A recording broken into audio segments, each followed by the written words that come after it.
Testing. Ooh. We are seen and we are heard. Here we are. Here we are. Hi. Hello. We're back doing this IRL. Live. It's so fun to do it this way. I am so wanting to touch this. Just fidget. I just but want I've to fidget. heard. Hold the I've hands heard together. I can't touch. Do a little. No tocar. Yeah. No tocar. We've upgraded the mic situation. Can I talk about some learnings from last week? Mm-hmm. Building in public. Mm-hmm. Okay. Audio. Get it right. Get it right. Get it absolutely solid. And that's not on anybody. No. Anybody. No. The whole team's here. Whole team's working. I'll tell you what has helped this week. Cords. So I think relied a little bit too heavily on Bluetooth technology last week. We did, and Bluetooth technology cannot be trusted. No, that's what we've learned. So we got some cords, we got some stands, we got some mics, real mics. I hope everyone is happy with that because I am. I'm happy with it too. I'm Great. Very happy. Okay, what is Boys Club, Dina? Boys Club is a indie media company. We talk about technology and crypto and culture, and we do that in newsletter form, and we do that in live stream form. Art form of newsletter. And kind of how I've been thinking about how a nice way to describe it is it's business and technology reporting for people who hate business and technology reporting. Nice. I feel like that really lands for me personally, That lands. but I hope that if anyone has any comments, builds, feedback, please drop a comment, let us know. A thing that has really resonated with people, and we've used this line for a while, but for dumb smart people are dumb smart people. There it is. Say For more. dumb smart people are smart dumb people. Yes. That's landed for people. I've told people it's a way to get smarter Get about smarter stuff. about things casually. Casually. The smartest news in the dumbest formats. The smartest news in the dumbest formats from Miranda. I like that too. I like that a lot as well. Feels like a sister to A cousin, a sister, a loved one. So that's Boys Club. Yes. We do this live stream weekly. We have a newsletter on Friday. We have a newsletter on Wednesday. We have lots of stuff on social. Kate, is everything okay? No worries. Oh, we'll drop a link. gosh, We'll drop a link. No problem. Oh, if you're in the chat, Say where you are without doxing yourself. Like we don't need people to go full like your I don't know, longitude, latitude, but you can say roughly the region of the world that you're in. It'd be interesting to see where people are tuning in from. Quickly before we go any deeper into this live stream, I do want to give a little shout out to our sponsor and partner and friends at Polygon. Thank you so much for supporting this live stream. We are so grateful. If you've touched crypto in any way, chances are you've already used Polygon. It's the chain quietly powering a bunch of stuff that actually works, that people actually use, like Stripe's crypto payments, betting on poly markets, prediction markets, and a bunch more. And just so grateful to the Polygon team to support this live stream. we love them. We love them. Okay, I'm just gonna tell people a little bit of the run of shows so that they like know Nice. what's up. We are going to yap, you and me, a little bit about some things that we are thinking about and learning about. Then we're going to have Emmett on from Solana Mobile and talk about the Seeker phone. And then, I don't know why I'm trying to do this from memory. And then we're going to have some fun bits and bobs in between all these things. But then we're going to do what we're calling laptop time TM.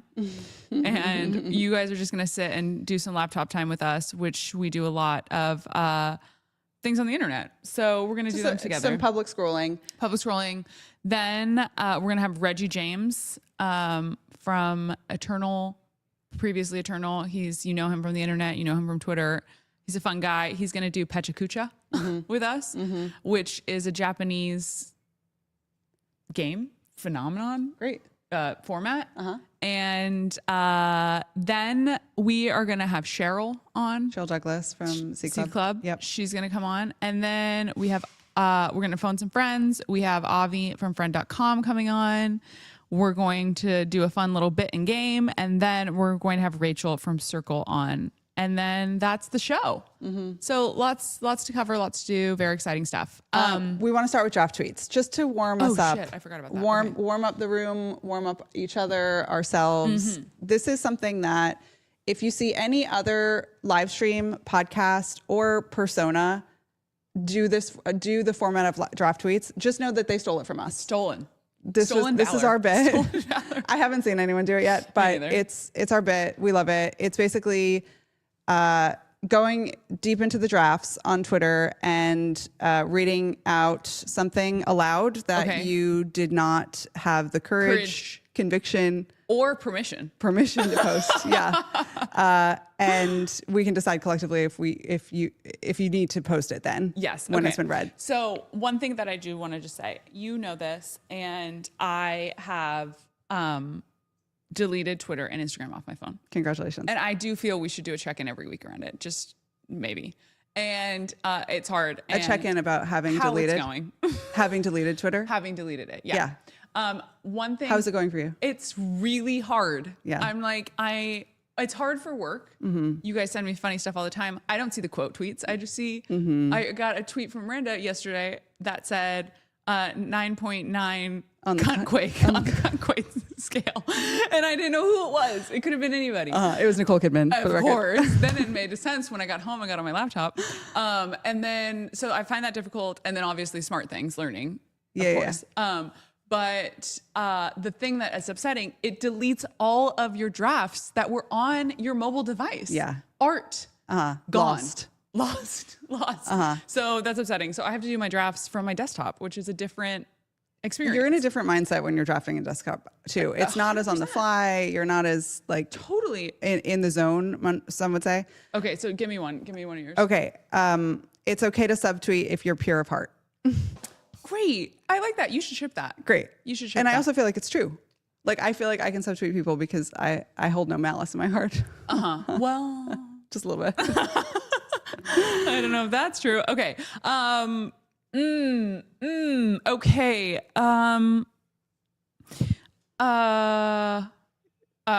You're feeling like you can't commit? I'm feeling like you told us not to, that this was incorrect to tweet. So I'm looking I know at the your one face. that I know the one that you're going to read, and I don't I'm not agree. going to read it. I'm not going to read it. Okay. I have one. Honestly, this is mental illness, and it's a screenshot, and it's from, it's a screenshot of a subject line of a newsletter. And it says, 1 in 3 Feed Me readers are on GLP-1s. And I was like, damn, that is a lot of people on GLP-1s. That is a lot of people on GLP-1s. And a very distinct demographic. Yeah. That is on GLP-1s. The interesting thing about GLP, you can send that. I don't even think that's very send it. Controversial. Well, okay. I think you could totally send it. You could totally not send it. I will say, I don't know why, but I don't do a lot of scrolling on Instagram, but when I do, the ads are 100% for GLP-1s. 100% GLP-1s. And different kinds of GLP-1. Yeah. One that's, and for folks that don't know, a GLP-1 is Ozempic and the Ozempic region. The Usted of Ozempic. It's a peptide. Yeah. And all different kinds, pill form, shot form, microdosing, GLP-1s for cosmetic, one that's like designed especially for, I don't know, cosmetic region, like, then some that are more, serious. And it's crazy. It's the cottage industry that's sprung up around the GLP-1s is wild. Yeah. So my draft tweet was sort of speaking to that. I think we do 2 more, and then I think I hop on my interview. Okay, and great. then we save newsletters for later. Okay, great. 2 more draft tweets? Yeah. Do you have another one? Hi. Sure, Douglas is here. Yes, I do. Let's see. Yeah, I do. Surprised Natasha Hoskins hasn't been canceled yet for yelling "Free Elizabeth Holmes" on last week's live stream. That one I drafted on Friday night and didn't send because I don't know that I wanted to get into the Elizabeth Holmes discourse at that very point in time. In that moment in time. Okay. Well, I wasn't canceled. It wasn't canceled, and I do wonder in my life if I will be at one point. Is I don't this think the I moment? have. Is this it? We're watching it. Okay. Okay. What's another one that you I have? have this one. It wasn't quite right. I wanted to get the sentiment across, but it wasn't tight enough. At breakfast in Belgrade, Serbia, and the woman next to me has the Rode lip gloss case. Hailey Bieber was on one with that. I'm like, I'm on the other side of the world. Yeah. And this woman has the Hailey Bieber lip Crazy gloss distro. Crazy distro. Crazy I'm distro. so impressed. I'm proud of her. I'm proud. Hailey, if you're watching. I do. I also think maybe we should add another section to the draft tweets that's like tweets that should have done numbers that didn't. Okay. And you had one that you posted on Boys Club that was like such a great tweet. Which one? It was the picture of Hailey Bieber and Selena Gomez, that iconic picture of them together. And it was quote tweeting the picture of Shane from Polymarket and Tarek from Kalshi at the CFTC roundtable shaking hands. Yes. You can tell these two fucking hate each other. Totally. And I was just like, this is a perfect, it's perfect. The problem with that tweet is that, first of all, it was a quote tweet, and quote tweets, I don't know, perform. Maybe someone can tell us what the problem is, but they never seem to perform. Second of all, the people who understand the reference of Selena and... It's a small Tam. Who? Selena and Hailey. And Tarek and... Tiny Tam. Tiny Tam. Tiny Tam actually should maybe be another second. Tiny Tam. Okay. And they all actually might all be in this room right now. So I think that that's perhaps why Cheryl it didn't. Included. Yeah. Cheryl included. Okay, great. I think it's time for me to interview Emmett. Great. Let's do that. We're doing a remote. It's going to be a remote, a dial-in. So Dina's going to try to get up from her little perch. There it is. Dina, can you hand me those headphones?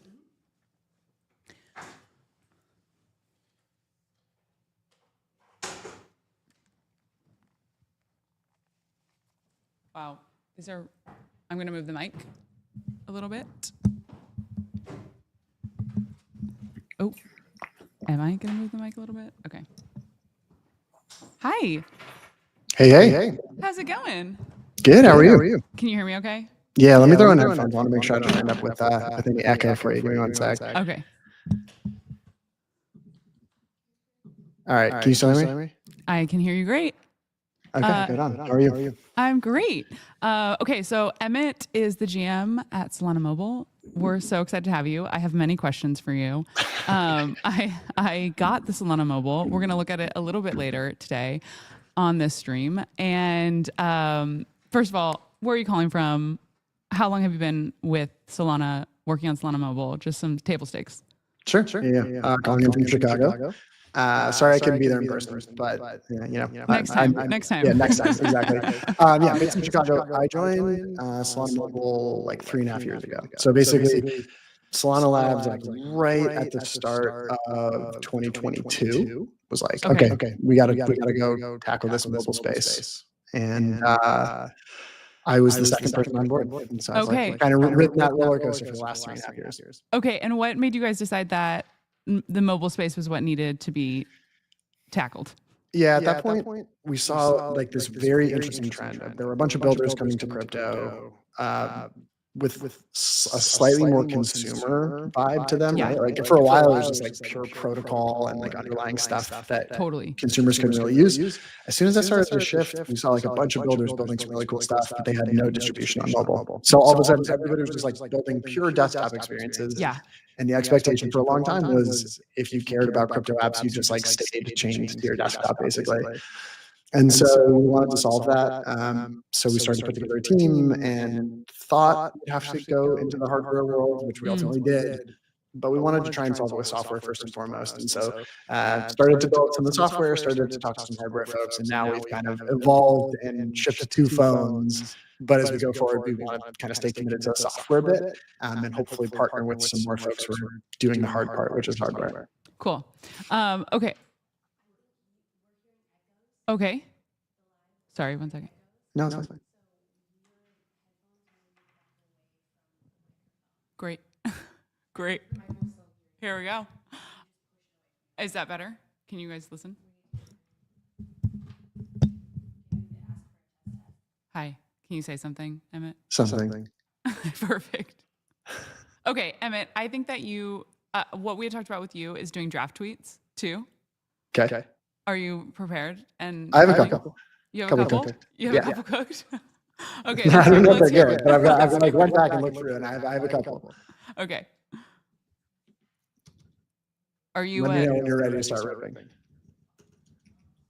Go for it. Okay. Cool. First one is like a little bit more Okay, general. wait. Question: desktop draft tweets or mobile desk? Because they don't save across the two platforms. Oh, is that true? I didn't even realize that. It's so annoying. Yeah, whatever you draft in desktop will stay in desktop. Whatever you draft in mobile will stay in mobile. But the twine shall never meet. Oh, that's stupid. Bad. I know. Call Nikita. I'm going to get him on the phone right now. This should be P0 on the product roadmap. Let's fix that. How deep is your draft list? Like, do you have like tens, hundreds? No, I'm in the tens. I clear them out every once in a while. I feel like it's a creative space for me, and if there's too much going on there, then I can't continue to ideate. So I have to clear it out. Do you draft them in Twitter, or do you draft them in the Notes app and then import them when they're fully baked? I'm in Twitter.com. Okay. Do you ever get a little anxious about that send button? Because sometimes I do.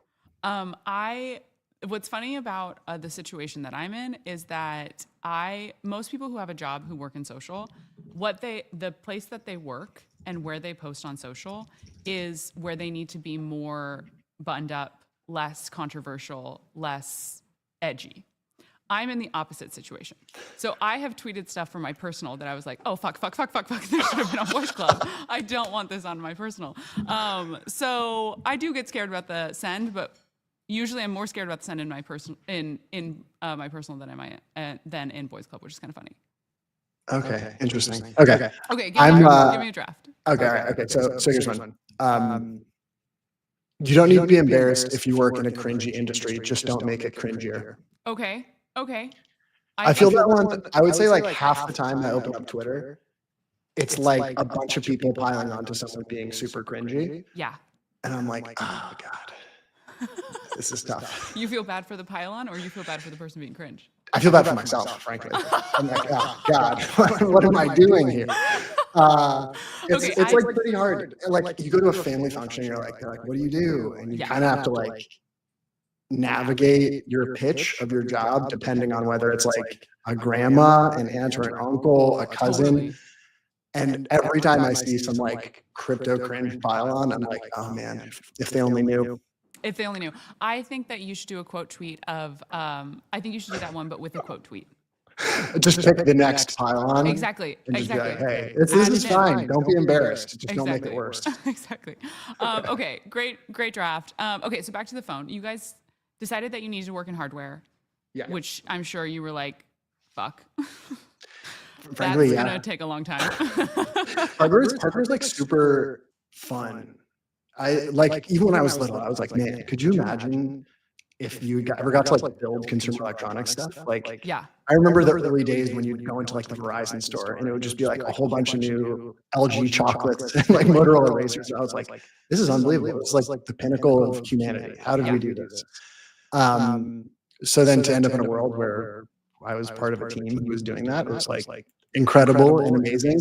But then I also realized it's like the ugliest, most boring, like just grind it out thing ever. Software you can ship in like a matter of weeks. Hardware, not so much. How long did it take you guys from concept to shipping your first product? The first iteration of the phone?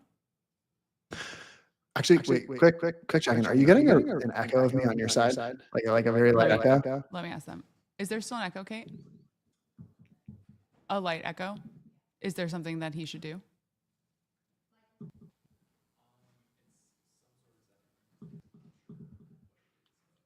Okay.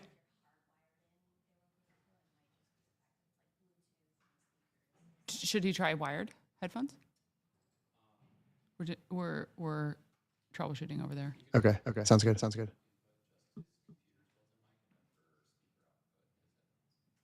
Okay. If you go to your speaker settings, there's a little thing. Do you see the carrot? Okay. What should you do? Speaker what? Mic input. Okay, speaker should be for his headphones. Speaker for headphones. Is that what it is? That is what it is. So like I can hear you through these, but my audio is coming through this The computer. schmancy microphone that I have just nice. below the window. Cool. Okay. Are you listening? It's still doing.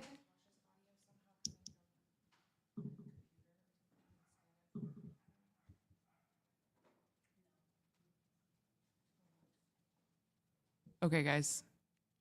Let's keep going. Okay, so how long did it take you from concept to shipping your first product? It's a little complicated because we grabbed somebody else who was making a phone and we said, Okay. hey, that would look nice if it were ours. So it ended up taking 18 months on the first one, like 16, 18 months, because we had to learn a lot of hard lessons. But the second one took like a little bit faster, even though we started to work with a new partner and basically built it from scratch. Okay, and you guys had what I remember of the Seeker, the second phone, was that it was like there was a ton of demand. Yeah. We basically. Oh, I just tried to switch my microphone. That sounds way worse. Whatever. I'll just deal with now in audio. Okay. Yeah, I'm still getting an echo. It's fine. So we like sold out Saga in a matter of like weeks, basically. We didn't sell them. And then all of a sudden the market like flipped over and we sold out a bunch and had a bunch of pent up demand. So we opened up a very like generic pre-order site. We were like, hey, we're going to need another product. And sold it out.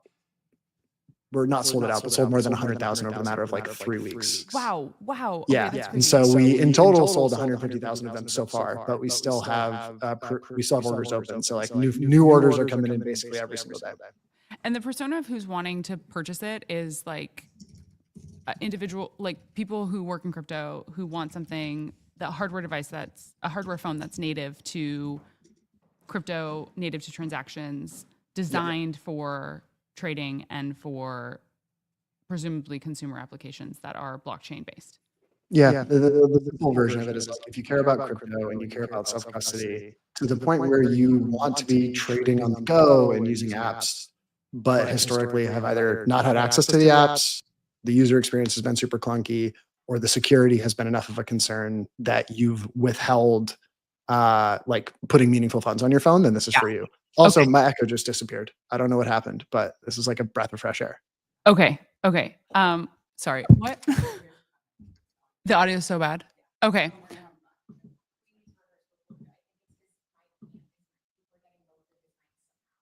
Okay. Oh, they figured it out. Gorgeous. We're good? It's working? Say something. Say something. Something. Oh, we're working. We're cooking. Yes. All right. We are so locked now. Great. I'll come up with another draft tweet. Okay, perfect. Like, hearing yourself talk is distracting. Oh my God. Anytime. It's so tough. You did great. You did really great. A pro. Thank you. Okay. Appreciate it. So big, like basically individuals who had so much, who don't want to put any sort of wallet, let's call it a wallet, on their mobile device because they're nervous about sort of the surface area for hacks, for whatever it may be. Okay. Yeah. So we saw like right when we started this project, there were a string of pretty unfortunate mobile based wallet hacks where like either a user's seed phrase was stored somewhere insecurely or like just phone software. Apple and Google have like not opened up the doors for crypto builders. They've never been like, oh, okay, you guys want to build a really secure software wallet or you want to have really slick transaction signing. It's never been in their own best interest to make those tools seamless. Yeah. And so a lot of crypto builders were like stuck doing really hacky workarounds, but hacky workarounds is like not what you want if you're going to put real funds on a wallet on your phone. Totally. And so most of our users are people who do want to be trading more regularly, right? Like they don't want to sit at their desk all day to trade. If something nukes in the middle of the night, like if they're out at a bar, they want to be able to like quickly and easily react to the news and not have to like take an Uber home, right? Yeah. Assuming that they go out, right? Or people who don't want to move from their couch or whatever it is, right? Like, we saw that user habit. We saw people who like weren't loading funds onto phones and weren't trading all the time. And so we ended up trying to build a product that like helped meet those users where they were. And so as that pie has grown, as more people have come into crypto, as more people are trading more regularly, as more builders are building better apps, we see ourselves as not only giving users peace of mind from a security perspective, but also giving better access to things they can't get through the Apple App Store and the Google Play Store, and giving developers a whole new type of distribution. So cool. So is the plan with, I know that you guys are going to have your own sort of like app store within Seeker. And what was the first iteration of the phone called? It's called Saga, was the first one. Okay. And that app store will be, is it like native to applications that are built on Solana? It is primarily applications built on Solana, but the whole pitch of our store is that it's open. Apple and Google, they like build walled gardens, they set the rules, they charge their fees, whatever. We want to be an open space, especially for crypto apps, but like we're not enforcing, you must do this, you must be this, you must be really Solana forward. It just so happens that most of the teams who see the opportunity are Solana based, and it is a Solana mobile device. And so there's a lot of like concentric circles here, but in theory, you know, as we continue to grow and we continue to be successful, if there are teams who are primarily building on other chains, like they would be welcome. It just so happens that they're not really taking the opportunity just yet. Okay. And what sort of applications are you guys seeing? What are some of the things that you guys are excited about? Yeah, a lot of trading, right? Like trading sort of is the no-brainer mobile use case. Totally. It's like get notified when you're on the go and like take action. So that's kind of the key one. But we see some really interesting stuff happening like in the DPIN space. Phones are these supercomputers that just have like all this data coming off them at all times. And so there's a lot of teams who are trying to take that data, make it useful, and help you monetize it, whether it's your GPS location or your cellular data or whatever. So those are kind of the two main interesting categories, but it's really pretty broad. We have like almost 200 apps in the store at this point. So we're seeing a lot of experimentation sort of all over the board. Oh my gosh. Wow. That's amazing. That's a lot of applications. What I would love to see is I'm a big walker. I get my steps in every day. I'm like really obsessed with it. Good. And so I think there's something, I know that there is a project on Solana that I think is a hardware device that you do get some sort of rewards or points for like movement, but I don't like a wearable. I don't like a Whoop. I don't like an Oura Ring. But if my phone was giving me rewards for my steps, no, that would be amazing. Did the team at Moonwalk Fitness pay you to do that? They did not. They did not. But is it? Do they have an app on? They do.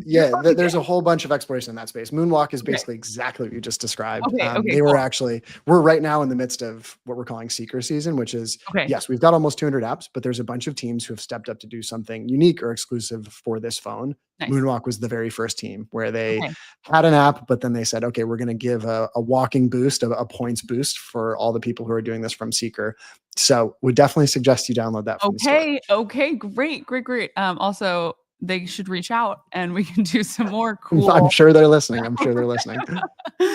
Okay, that's great. Okay, so what's like your vision for mobile? Are you guys going to continue? You're in pre-orders again now, is that correct? So phones have started shipping. We've got almost every pre-ordered phone and a bunch of new orders out. So there's like over 100,000 phones out across 50 plus countries in the world. That's amazing. Which is exciting. Started my career at Indiegogo, and a graveyard of pre-order projects that never shipped. So we unfortunately, we're all too familiar with the skepticism there. I won't name names, but a lot of the like e-com infrastructure that was really necessary to get us to this point, they were like, we've like seen hardware pre-order projects take the money and run. So we definitely had to play by a different set of rules. But the good news is like, we had captured the demand. Like people showed up and they were like, here's the money. It's $500 phone. Here's $500. Like, please make me one. And that was, with 150,000 phones, we were able to go negotiate pretty beneficial contracts for us and get it made basically as quickly as we could. So yeah, we did not end up on the scrap heap of projects that said they were going to ship something and never did. That's congratulations. Huge. Are you guys going to continue to ship or continue to take additional orders? Like what's the vision for? Yeah, we still have a bunch of phones to sell. So we've shipped all the pre-orders, but we've still got new orders rolling in. We'll continue to sell Seeker. Going forward, I think there's a couple paths we can go. The first is like, and the one that we're most interested in exploring is we've now built 2 generations of hardware and all the software that's required, right? So we've figured out security, we've figured out a wallet, we've figured out a dApp store. Like we've done kind of all the requisite pieces for a super slick, super safe crypto platform. And so now we're basically packaging that up and we're going to other people who make phones and saying, hey, look, this is growing. Like this is the big opportunity. If you want to catch the next wave of digital innovation, like you guys should be crypto centric. Yeah. You might not have crypto specialists on staff, but you don't need to. Like we've done all the hard part. Let us, work with you guys to bring these experiences to your customers that we might not be servicing with our phone. And so I think that's the biggest opportunity for like stepwise growth, where if it's like all of a sudden it's on 1 million of this company's device and 1 million of that company's device, it grows pretty quickly. But in addition, I think we'll keep the door open for us to do additional hardware. It's like ugly and very tiring. And right when you finish shipping it, you're like literally never again. Totally. Then a couple of weeks clear and you're like, oh, kind of fun. Maybe we should do it again. Okay, nice. Mostly focus on the former, but we're going to keep the latter open. Cool. That's awesome. Well, Emmett, it was so nice to have you. Do we have a minute for shill? Okay. We have a 60-second shill. Okay. Opportunity for you. Okay. Okay. I have to get my phone. I have to get my timer. Okay. So the concept is that you have 60 seconds to show whatever you want. Okay. And it doesn't have to be related. It can be related to your job, but, are you ready?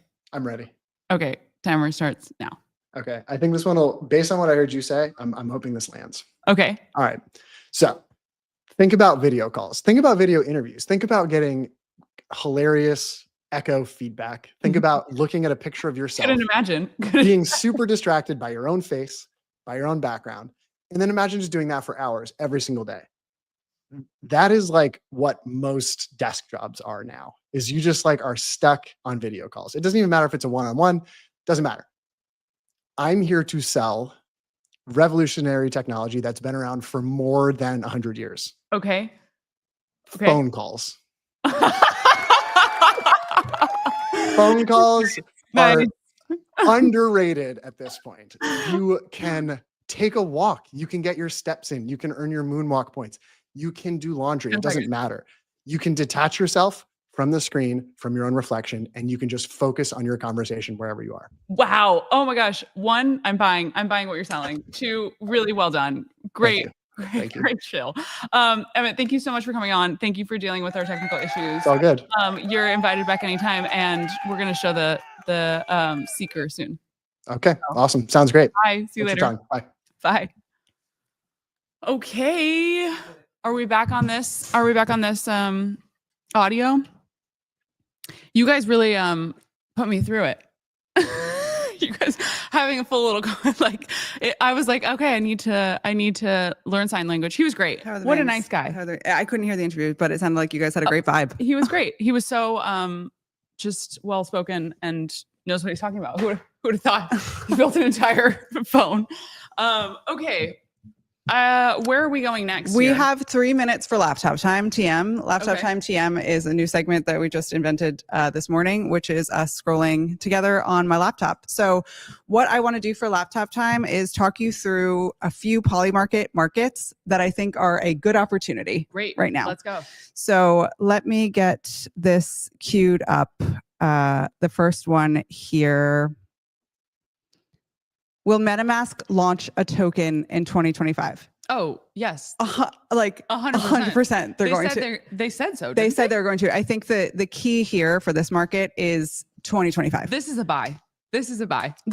And your odds are so good. Right now, you have, I don't know how to speak to odds, but I think that yes at 36% chance means that if you're voting yes with your dollars, or your Paul, or your ETH, or your USDC on Solana, you would be getting some good odds. So I think that, not financial advice as ever, but after this, after this is done, I'm going to fly to Canada and I'm going to open up my Polymarket app and I'm going to buy yes on this because I do think that that's going to be happening. Agreed. Second one here. will Taylor Swift release a new original song by October 2nd? Now, I need to call in some support on this. Phone a friend. Phone a friend, Miranda. Right now, the odds are 99% chance that she is going to. October 2nd is tomorrow. So there seems to be this Life of the Showgirl thing. I'm not a Swiftie. October 3rd. So this is a sell. This is a no. Wait, so that means these are incredible odds. Because if there's if people are saying 99% chance that yes, it's going to happen by October 2nd, if I'm saying no, I'm getting crazy odds. Wait, what's the deal? It's scheduled for release Friday, October 3rd. What time? Midnight 01. Oh, okay. Well, midnight in Australia is. I couldn't tell you. Midnight in Australia. Noon here. But are we the day after or?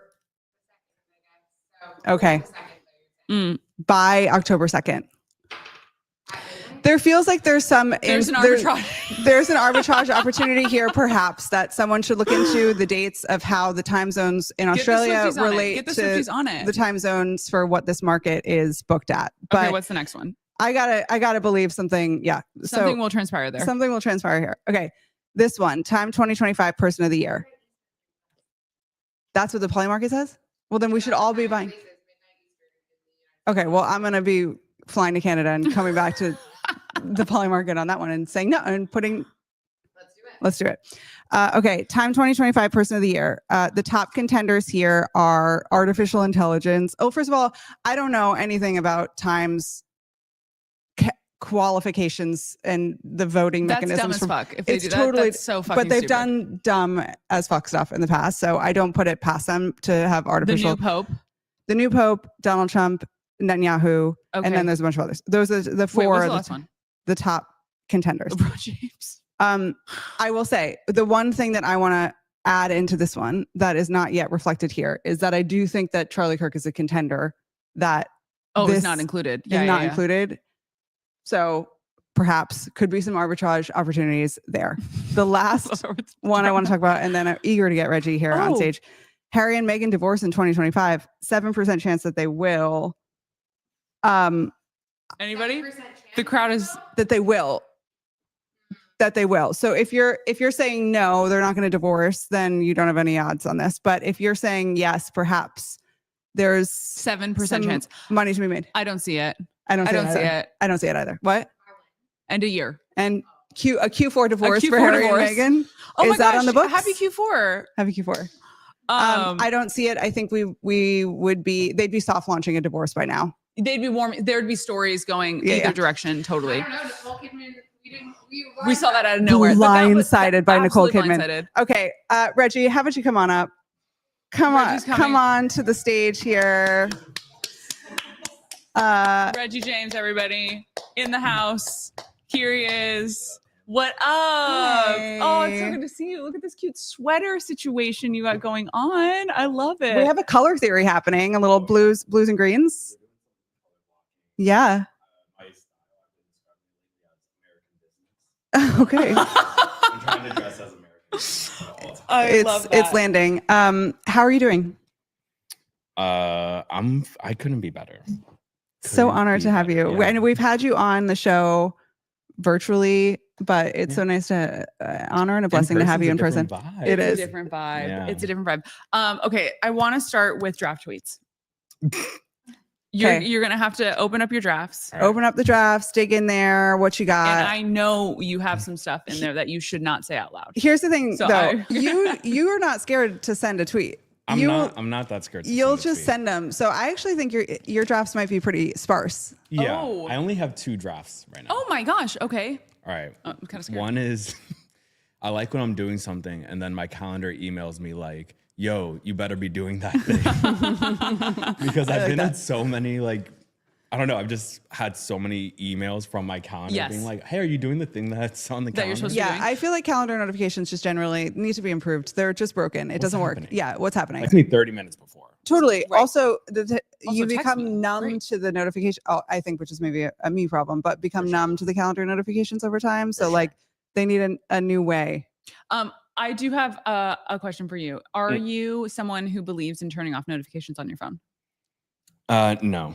Okay. Yeah. Do you have like a Notifications on? anything that you But I don't Any have reason social why? notice on. Okay, you have social I just have like notifications calls and texts. on. Okay, that's pretty tame. Yeah. That's okay. And you're always available? For my wife and mom. Oh, I That's feel like you're pretty great. readily available. I'm good at responding to You are responsive, which Yeah. is if I like great. you. It's a quality. Oh, Because I have read receipts on. So like Yeah. I will leave things unread intentionally. Who among us Okay. hasn't? will you do Okay. one of those where you like hold and press and look Oh, at of it? course. Oh, that's such a dirty move. I hate that know, move. I know. Well, I'll also read it and then be like, I don't want to respond to that. And then mark as unread. Yeah. Which if you're sitting there watching that happen is Ooh. objectively hilarious. Mm. But just know I will get back to you. I just can't. And just not at the moment. Just not. in the moment. Okay, you're gonna play a game with us called Pechakucha. Yes. This is the concept of Pechakucha is that you have 20 seconds per slide, Yeah. which we're gonna keep you honest about. I'm ready. I You have practiced. 12 slides, Yes. and then we will discuss. And you're pitching, and the idea is like you're pitching something. Oh yeah. Okay, so Do I get to look at my slides? or you do I get have to look at your remember? slides. Yeah. You don't have to do it by heart. I do have to get my timer up, which I am using my interval workout timer. Let's find it here. Timer. Okay. Pechakucha. All right. Oh, wait. Sorry. I don't have the paid version. So we're going to have to watch a Oh. quick ad of Total Battle in the App Oh, the Store. timer? It's like an interval timer. We have a premium timer It's a premium Oh, situation here. no. we're Oh. we're done with the ad. We're done with My the ad. Pechakucha is about to be like, I- what's up with these brokies around me? Okay, I maybe can expense it later. Okay, we're going to ready and go. Welcome to Maria's Pechakucha. Next slide. I don't need 20 seconds per slide. Oh, great. Next slide. Okay, next slide. Next slide. Okay. Why you should build hardware, which felt very good today Yes. because of the other guests. Yes. And I was going to make this about converting to Christianity, but I said, let me tone it down. Oh. Why you should build hardware. Next slide. Hit me. The Wow. 3 R's of why you should build hardware. Next slide. Oh my gosh. Okay. wow. R1, references. Next slide. Okay. Hardware gives you the best reference. Now we're going to slow it down. Mhm. Okay. Now we're gonna Not too it slow. down. Not too slow. Hardware gives you the best references. Have you ever tried to reference software? It's a nightmare. Mm. However, look at those Sony headphones. Gorgeous. Everyone wants those to come back. They'll never bring them back. Look at that Mark Newson phone. Look at that Naoto Fukuzawa. Next slide. Oh, Realness. Next slide. We're going to slow it down again. Okay. I actually need help reading this because my eyesight's not good. Imagine never having to tell your mom about some weird, abstract, fake software thing ever again. You can just hand her something beautiful and she'll get it. I'm freeing you from every bad holiday conversation you've ever had. You're welcome. Next slide. Reeve Robs. Next slide. Exactly. Reeve Robs made hardware. You should too. Next slide. Conclusion. Next slide. Can you Sure. read again? Because Yeah, I can. I'm blind. Okay. The same way it's hard to express new values in your parents' home, you will always be disciplined by Apple if Tim is your daddy. Yeah. The only answer is to move out and build a new home for yourself, then throw a party. Thank you. Wow. Okay, Reggie, great stuff. I would love for you to expand on the Tim being your daddy. Yeah. Tim being the daddy. I'd like to hear more there. I mean, listen, man. I've said this thing a few times that like our software cultures are downstream of our hardware cultures. Even what we consider like some of our most important software today, crypto, AI, wouldn't be possible without distributed mining rigs. Wouldn't be possible without huge compute farms to actually sort of allow these LLMs to be what they are. And so, even when the hardware is invisible or like tucked away in like the countryside, it's actually determining a lot about our software cultures. I think, I'm very frustrated by this thing. I think that a lot of what it promotes is fundamentally around like a self-importance. And that's why even the sort of killer apps are deeply self-important. It's all social media. It's all now just rough consumption. Even when we're using super powerful tools like LLMs on mobile, my theory is that it tends to be hyper self-indulgent because the number one use case is still sort of like therapy. So it's just like this reflective thing. And I just think there's like a lot more to discover. I think we're like very much stuck at a local maximum. I think there's, if you're willing to go through like the down into the valley, we can find like a higher hill type thing. I love the meme that's like, oh no, I'm stuck. And then everyone on the sides is like, just move around, just move around. Like I think hardware is a sort of like, just move around. And it's gonna, I mean, it's very frustrating, right? For all the reasons I'm sure the other guests were talking about. Yeah. But I think when you get it right, it really unlocks something quite beautiful. And we look at our lives through objects, you know, and it's just, it's important to introduce new objects to help people sort of feel new things. What do you think about the capital constraints of hardware? I think that it's no different than the nature of, well, let me say it this way. I think prior to sort of where we are with vibe coding, I would have said it's no different than doing anything meaningful in software. I also think there's a easier sort of upfront relationship to revenue with hardware. And so that sort of like, what was it, like J curve of like amount invested into like revenue realization. You can invest a lot into software before like any meaningful revenue realization. So I do think it's real, but I think there's a lot of ways around that also. I think a mistake I see a lot are folks sort of like developing in a vacuum, and then they start reaching out to manufacturers with their idea with how the thing's going to get built. And they're just like, well, that's not the way these manufacturing lines are built. And your product isn't going to do the numbers we need to change our manufacturing lines. And then you see people sort of like restart their entire process. The smarter sort of folks that I work with and get to chat with, you know, they're talking to their manufacturers before they even really start designing anything to know what's possible from the jump, right? They might have a concept or like some drawings, but they're not going, you know, $2 million into like development costs and then finding out manufacturing is not going to work for what they've designed, right? And so, yeah. So it seems like in consumer hardware, at least I know you're sort of speaking to the spectrum of hardware, but at least in consumer, and I guess like even within that AI, we're seeing a lot of a very similar form factor. I mean, we're going to have Avi and friend.com on in a bit to talk about what they're doing, but I'm curious what your thesis, I know you've done so much work, what your thesis is on wearables and like specifically around sort of AI companionship. Yeah. I think that wearables are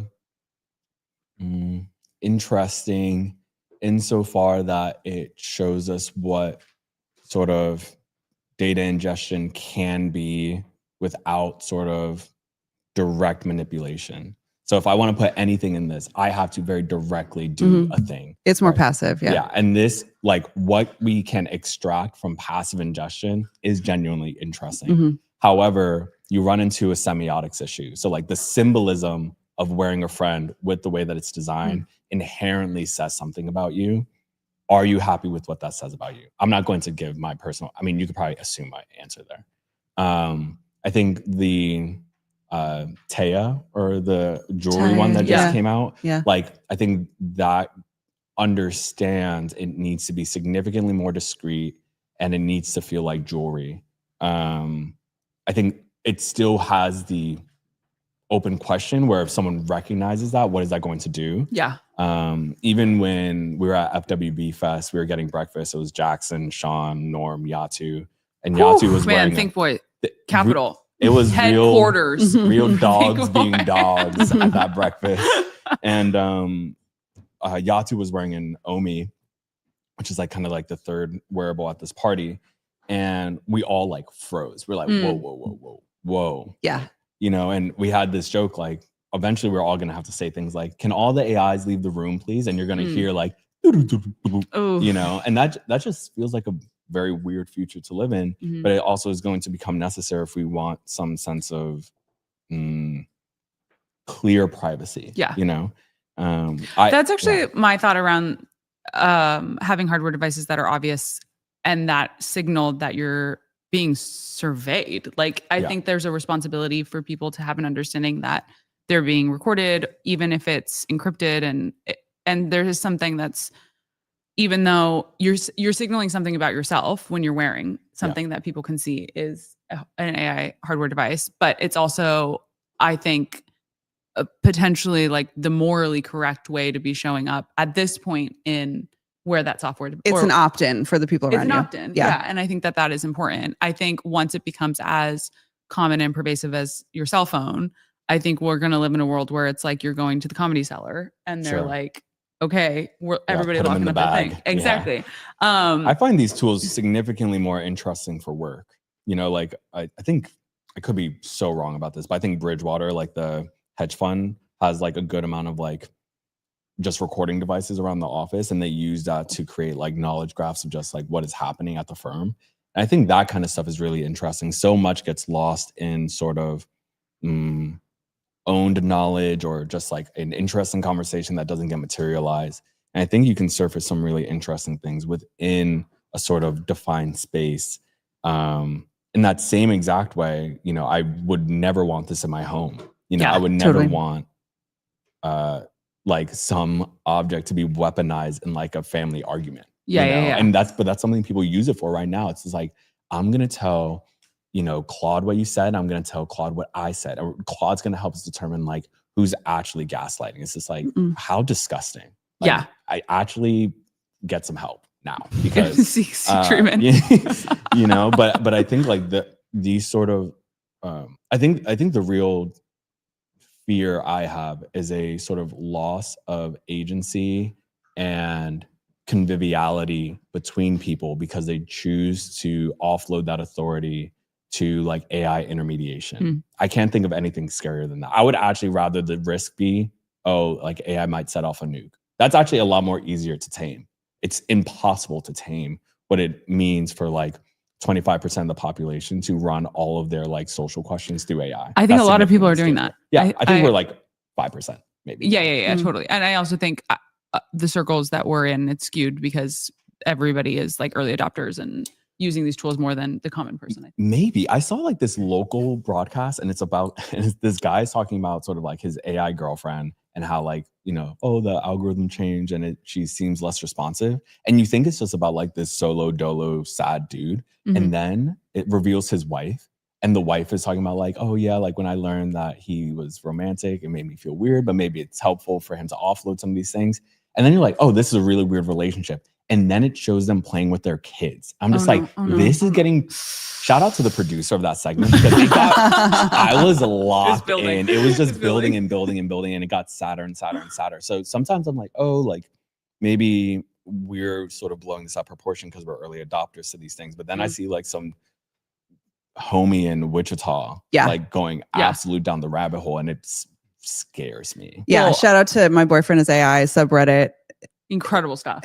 Oh wow! Volume. There's some volume there. There's a lot. There's a lot. There's a lot of. Did you just open it right now?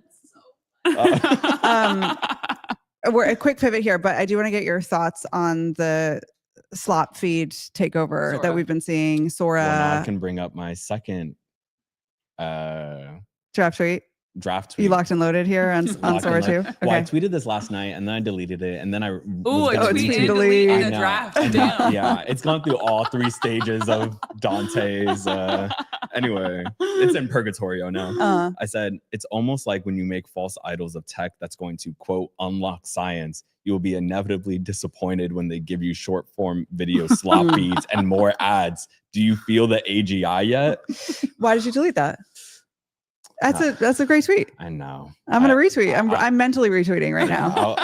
I'll post it right now. Okay, great. I'm gonna support that. I think that feels like it's hitting on the conversation that a lot of people are having right now. Yeah, there's been a lot of sort of what is taste, like is care the opposite of slop. I actually think people put plenty of care into like romantic like smut novels and I still think that's slop, so I don't think care is the opposite of slop. I think slop, did I write this to myself? I text myself a lot. I feel like slop, the famous Supreme Court like conversation around porn. I'll know it when I see it. Yeah, I'll know it when I see it. Well, and it's like the same. I said slop like porn is only self-gratifying. It asks nothing of you. It holds no communal responsibility. It promotes zero discussion. So I think to me, like, I think there's like a rubric we can make around slop, because I think saying something like, oh, it's once someone puts a level of craft in, it's not slop anymore. And I actually just don't believe that. I think it's something a little bit darker. It's obviously not only, I think like Hollywood has produced a lot of slop. You know, we just don't call it slop. We just say it's bad. Right. But I think I like the word slop because it's sort of, if you really start to become critical of where you see it elsewhere in your life, like you start asking very funny questions. Like I think when New York half legalized weed, and like every single corner had like that was physical slop. Yeah. You know, and I think there's these versions of this all around us, and becoming more sensitive to it also creates a sort of cognitive defense, which we all need to grow rapidly. You know. Okay, Reggie. I want to hear what you're pitching. Oh, I guess you pitched already. I could pitch another. Do you have something else? 60 seconds on something? Actually, before we do that, I do want to ask you. I am curious. I know that you have people that you look up to historically that in tech and talk a lot about that and look at their writing and things like that. But who alive today do you look at and respect and would listen to as like a mentor? Like they're actively a mentor today? No, like that you don't have to know them, but you would opt into that. You respect them enough and think them as operators or as visionaries or as founders that you would say like, okay, Jeff Bezos, you're my mentor now. Yeah. out of all, out of any of them. Yeah. Maybe Adam Curtis. Okay. Like the documentarian. Okay. I think like he's really interesting. I really love his style. I love his critiques around like power and culture and tying a lot of loose threads together. I mean, I think sometimes it gets him a very valid critique of like, hey, those lines aren't really real. But I think even the fact that those lines are coming up to him, I find interesting.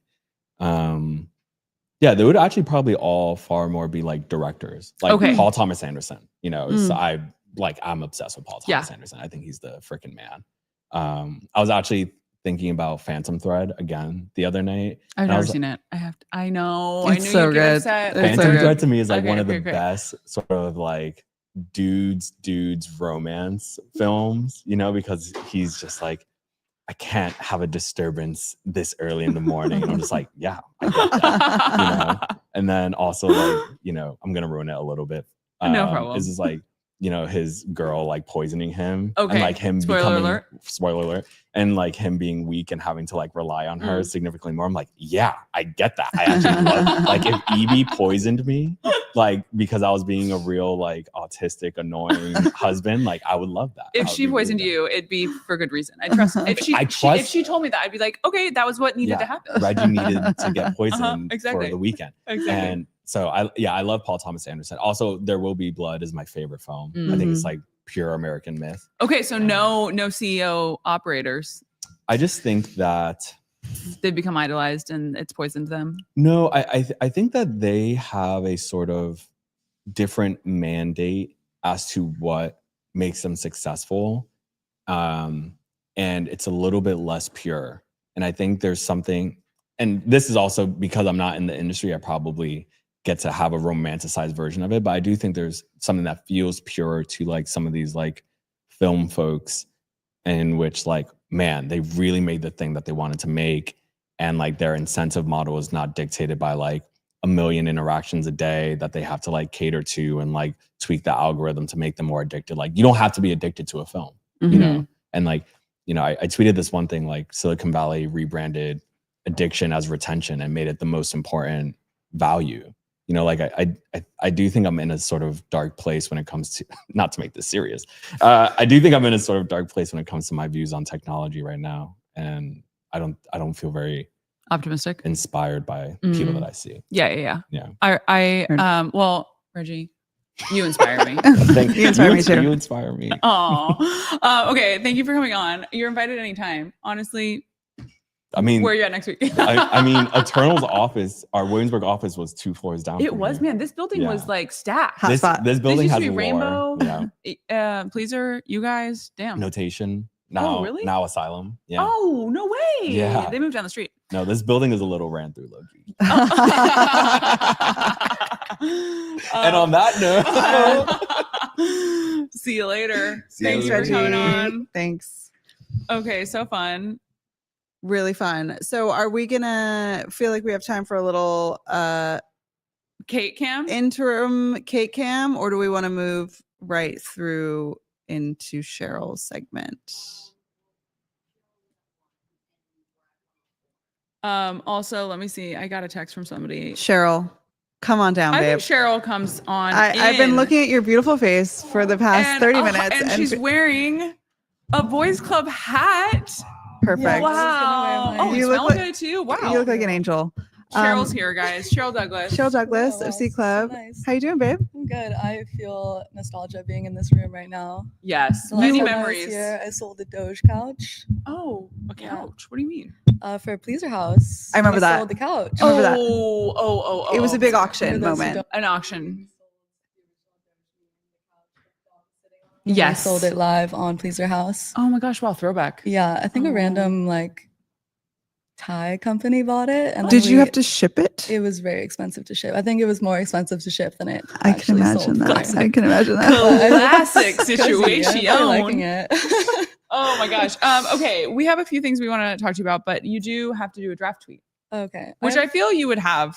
I think I have over 300 draft tweets. Oh, so you so- keep a lot in the arsenal. You're Yeah, stacked. I get shy, but then Totally. I post them and then I put them back in the draft. You have some bangers. You really do have some bangers. I can just read and you can tell me when Okay. to stop. Great. Okay, let's go. Let's go. Let's do it. Okay. Oh God. Okay. Okay. Tesla would have self-driving strollers if Elon cared about his children. Oh. That's incredible. It's really good. Really I think good. you should just start I'll ripping just start- these. Yeah. Just send tweets. Live sending tweets now. Okay. Okay. Okay.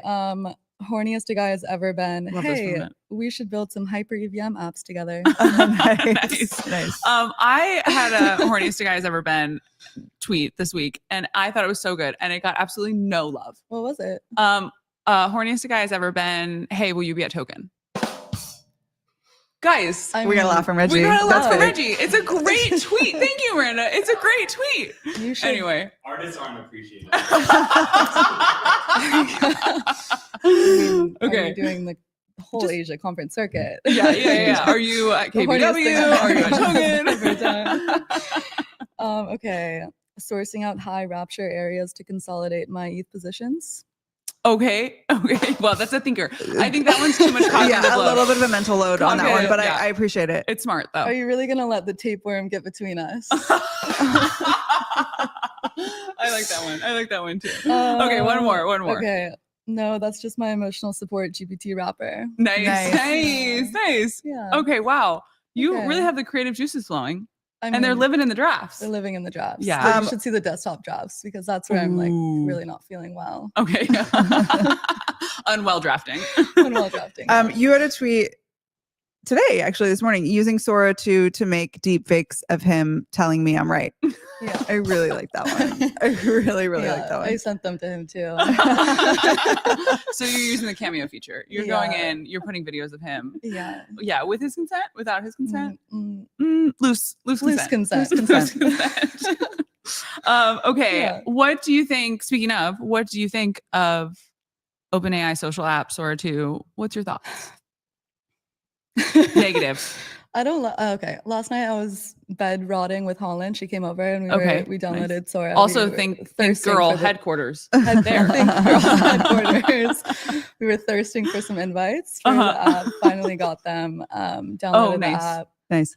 Every single time I used it, it was some kind of violation, so it wouldn't let me actually generate the image. Because you were like video, trying to bring in like Jeff face, Bezos. Yeah. something. So it took a long time Like, to understand what was allowed. IP stuff. That IP, okay. yeah, even my own photos. Interesting. Which was, Were you trying to do? Was it flagged for that? Not like flagged for Yeah. violence or something. Yeah. Okay. Yeah. Just even if you crop the face out, you're allowed to use it. But if even like Oh, the chin interesting. was in it, it wouldn't let me generate. Okay. Okay. Which was interesting. But interesting that all of the promotional videos for Sora we're using ice skating footage. So I was actually like, thought of you. "Let's go." Cheryl, for those who don't know, is an incredible ice skater. Incredible. It's honestly like it's destabilizing when I saw it the first time. I was like, what's going on here? Yeah, a lot of that. So I was like, okay, let's make some ice skating content, and tried. And then it just kept putting on these like Slavic girls on Central Park ice. And Okay. Okay. Not you. it wasn't me. But anyway, couldn't be oppressed by the physics of it all. Like the Okay. generally huge improvement on what I've used before in terms of video generation. Am I excited for the future of like another feed full of AI slop? No. But do I understand that this is perhaps like a good platform for export content to go on other platforms and to lower the barrier for creation? Great. Yes. Great. I Yeah, love a that's positive an take. opti- That's that's a an really optimistic I love that. So a lot of I watched the live stream of it, and a lot of what I was seeing them talk about was like this new form factor for creativity around remixing. Yeah. And I think that like that checks out to me when thinking about sort of the progression of social media apps and creation on social media apps and TikTok sort of aesthetic, I guess, deep fried meme type thing. Yeah. And do you see that as like a form of Yeah. I also think creative that output? the UX that they've created around the remixing is really interesting. Okay. Instead of scrolling feed and you'll just see remixes throughout, like sporadically throughout other content, it's all in a carousel. So you'll have the original content and then you'll swipe a Oh, carousel and that's see really remix cool. content based on like algorithmically what is like appearing most in feed. Okay. So I think it's a cool way to just see like how people are having a discourse around some kind of That's meta. really cool. Yeah. So I think that like form factor will probably populate in other platforms because it's interesting and novel. Yeah. But yeah, I do think like of course remix culture is massive and it creates like a much lower barrier entry to riff on content. To that reality. Yeah. There was something else I was going to ask you about. The other thing that I was seeing was they harped a lot on being able to identify that it is AI outside of the store platform, that there will be a watermark on everything. Mhm. And then I started following one of the engineers that on Twitter that was presenting, and he posted a video that was clearly AI generated. It didn't have a watermark. And I was like, wait, this isn't lining up. So the stuff that you were exporting, was Yeah. it clearly? Yeah, watermarks. Okay. I'm so curious to see how TikTok is going to handle this in the next couple of years, because of course they're going to want this great high quality content generation that people are using Sora to make, but obviously they're like very strict on watermarks content. I think like in the next year, we're just going to have like an absolute Sloptober followed by the grape slop deluge, and it's going to just be disgusting. And then I think like the next premium content will be human verified content, and we're just going to have like a premium on platforms and feeds that have human curated content. And then we're going to even have a bigger shift towards, in the same way that TikTok really privileged creators who were messy and relatable, like the rise of Alex Earl. Yeah. And that's why like she succeeded, is because it was like so human. These live streams, like Get Ready With Me, it felt so relatable and like so messy. There's no professional content creation around that. And I think now that like high quality content production is going to be so readily available at such a low cost, it's going to be even more of a premium on like messy human content. Have you seen the World ID? Perhaps. Have you seen the Glass Bridge video? Mm-mm. So there's this genuinely awful video that's gone viral over the past Avi's here. day that is Thank you. yeah, these people falling through a glass bridge, and it's clearly AI generated to me, but it's doing crazy numbers on Facebook and just like torching boomer minds because of like there's like a dog and they're like but like you see it and you're like, this is AI, like obviously. But I do worry about our older friends and like how, and our younger friends and the kids and the kids Gen Alpha and boomers, where I'm like there's like a literacy around AI and AI content that like we maybe have, but like my mom doesn't. And like just in the same way that you can like mess with metadata on videos and photos today to take out attribution, like you're gonna be able to do the same thing with AI content to make it look like it's real. And there's nothing stopping a creator from like going and creating doom content like that and perpetrating it across platforms. Okay, do you have any thoughts on the CFTC roundtable? Yeah, I watched it. Let's hear it. Let's hear it. Damn, I feel like everyone was on shrooms at it. I was watching it this morning and it was great. It was like watching a Thanksgiving dinner, but everyone was like just met. Wait, I totally agree with you. I totally agree with you. I was like, oh my gosh, And there's so much watching the tension. riffing between It's like, like- Shane and Terry Duffy from the CME was great. Like the ageism happening in it, and It was literally Yeah. I was watching it and I was like, I'm taking on so much emotional labor for these people. Like Yeah. I'm so stressed out about the engagement between these two people. Like I could not Totally. handle it. yeah, and just so much passive aggression. So passive Like it aggressive. starts with like the turf war is over. These are harmonization efforts. We're not merging, but this is like a joint effort to bring together all of the things that we're working on the SEC with the Project Crypto and the CFTC with crypto, whatever the fuck it's called, Yeah. scrutiny. Yeah. And it seems like they were talking to through their teeth, like seething, saying that there's harmony. Yeah. 100%. She was like sweating almost. I was like, whoa, Yeah. there's no harmony. There's no harmony, but Yeah. it's performative and at least Performative harmonization. performative harmonization. That's a good tweet.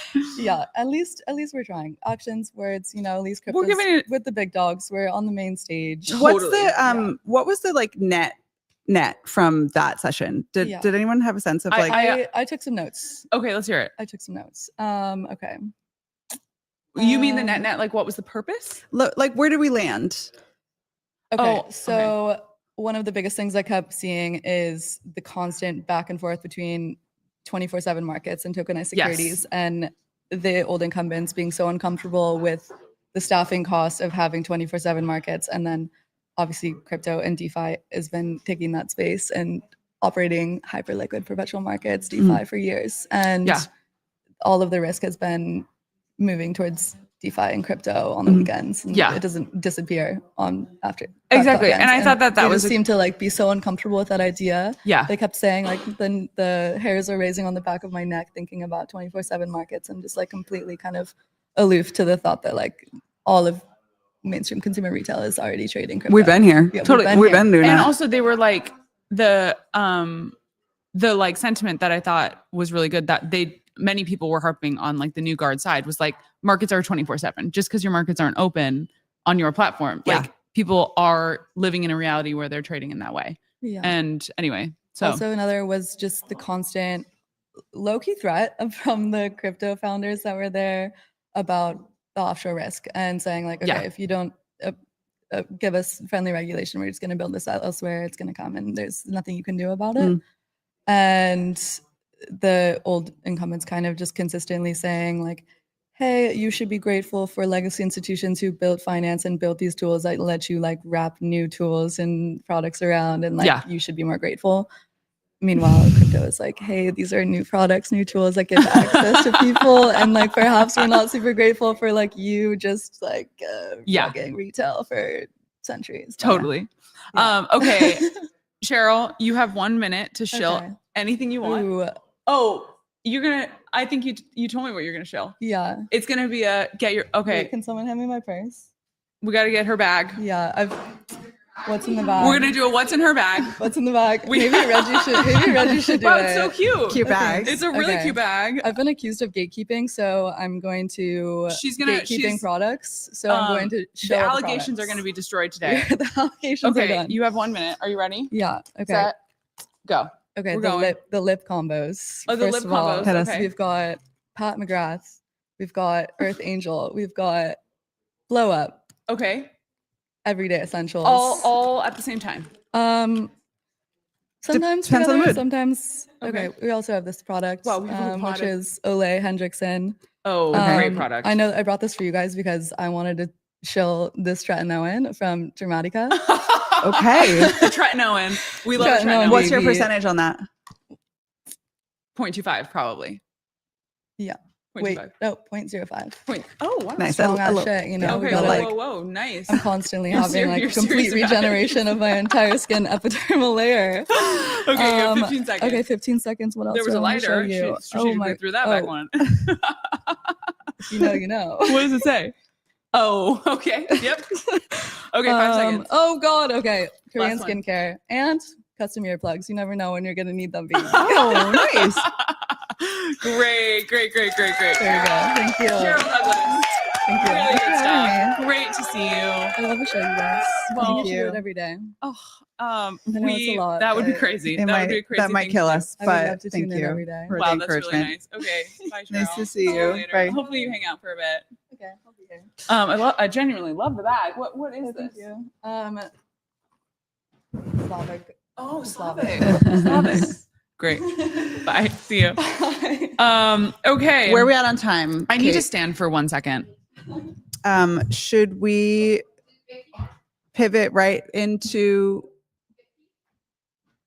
I think we should do a Bitkey. I think we should talk about Bitkey. Quick, so quick, Wanna talk about- quick, Vicky. Oh, I'm just gonna.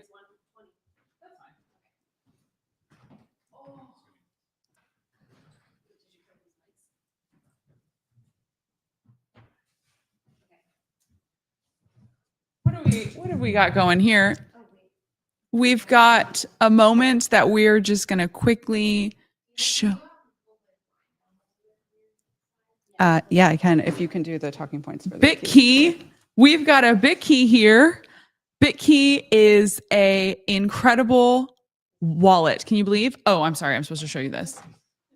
Bitkey is a one wallet, 3 keys. Bitkey 2 of 3 multi-sig setup is built into every wallet. It's gorgeous. It looks like a piece of marble. Like, look at that piece of beautiful hardware object. Gorgeous. A third is encrypted on a server, can't be used without one of the other keys. That means only you can approve transactions and you're never locked out, even if you lose a key. So this is great for many use cases. One of those use cases, dying. If you die, someone can still unlock all of that Bitcoin that you have been just stowing away, putting away. It will be at $4 million per a Bitcoin by the time you die. I'm predicting it here and now. Thank you, Bitkey. We love you. You can order Bitkey using Boys Club 20. Boys Club 20 for a hot discount on your Bitkey. Hot discount. There's also a and QR code here that you can Hit the QR hit the QR. and Thank start you. self-custing. Thank you, Kate. Thank you, Bitkey. Thank you, Bitkey. Okay. We are going to talk to Avi from friend.com in just a moment. And then we're going to weirdly enough, phone a friend after. Friend. Here it is. Do you see what I did I there? did. A little synergy. I love a little synergy. I think whenever he comes back in, we'll we'll get back started. I'm We'll just build looking back through my better. text messages for a second. Any pressing news? Dina, can you lower the blind? Natasha, the audio is really bad. We need a wrap. Yeah, I've got some RSVPs to something we're doing in San Francisco next week. Yeah. If you're in San Francisco next week, hit us up. If you're gal about town, Yeah, we're we gonna want a be gal. We're gonna be hanging out. That's next week. That's Tuesday. Yeah. That's 6 days from now. And we're also gonna live stream in San Francisco next week. So Oh yeah. if you in Menlo Park. in Menlo Park, in the center of bye, it all. Nice to see you. Bye, Cheryl. Thank you for coming. Yeah, I don't really know. I know that Google, that's where Google is, I think. So if you work at Google and you want to come on our live stream tomorrow, I think Apple too.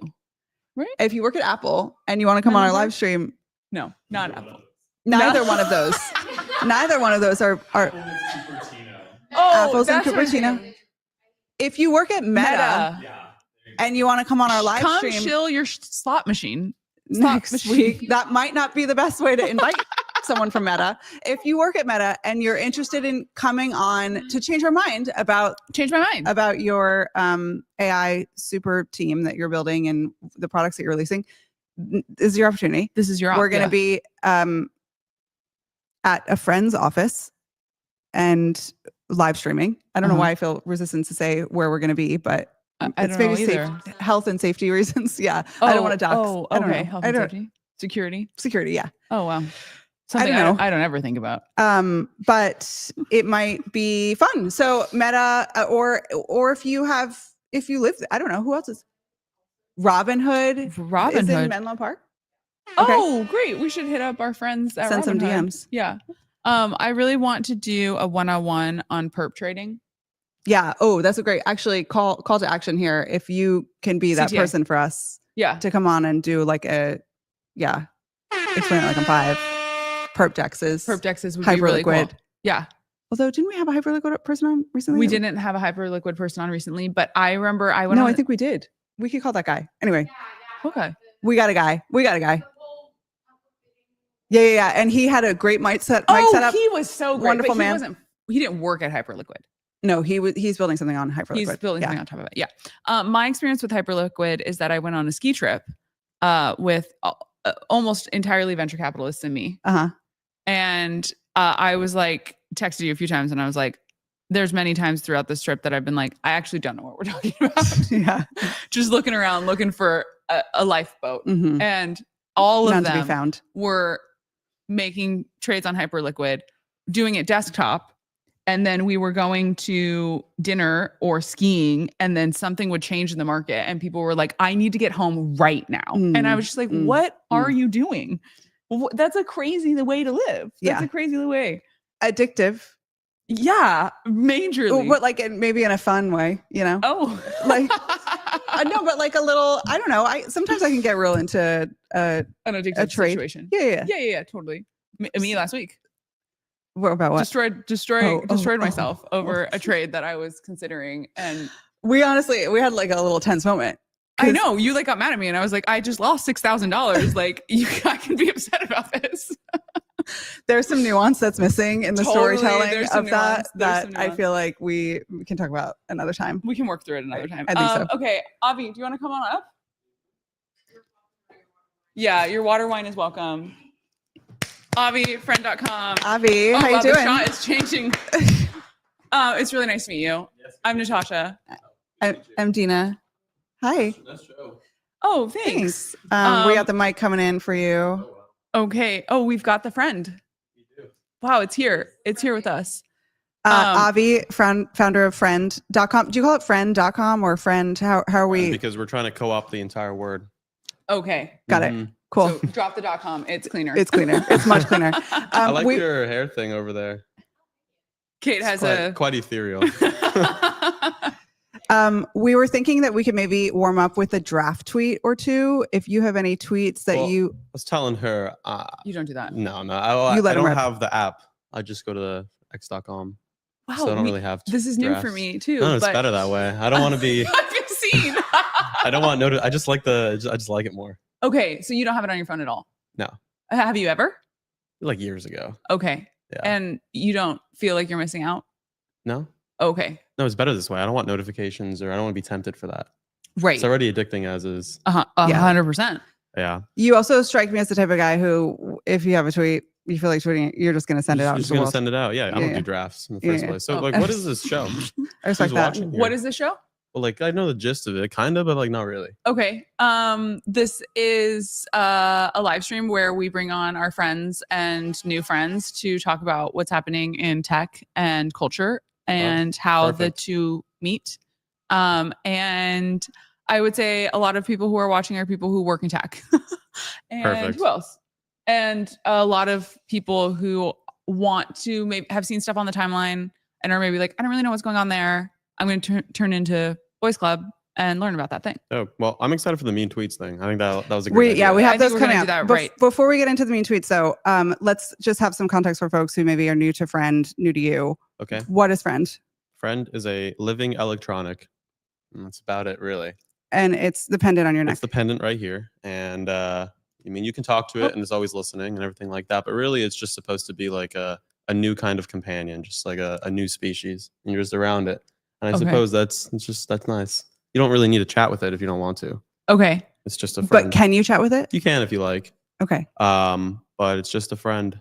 Okay. And do you chat with it? Sure. Okay. What do you say? It knows too much about me. I don't know. Just like it's kind of like a living journal for me, where I just kind of like if I were to journal, it's quite abstract and you're just like writing stuff. But it's just easier to like talk to someone and have them remember everything you say. Oof. And especially with the pendant, where it's like always listening to everything. So I kind of just like talk to a friend that's with me all day. Okay. Right. Do you ever say like, okay, a scenario? Sure. Okay. you're in a social moment with somebody, you fumble. You know that you socially fumbled. Oh yeah, you can totally gossip with it about what's going on. Do you then go home and be like, play back that conversation? It doesn't like, it's not like an assistant like that. Like it's not gonna Okay. like play back your stuff. It might just be like, wow, that sucked, or like was bored.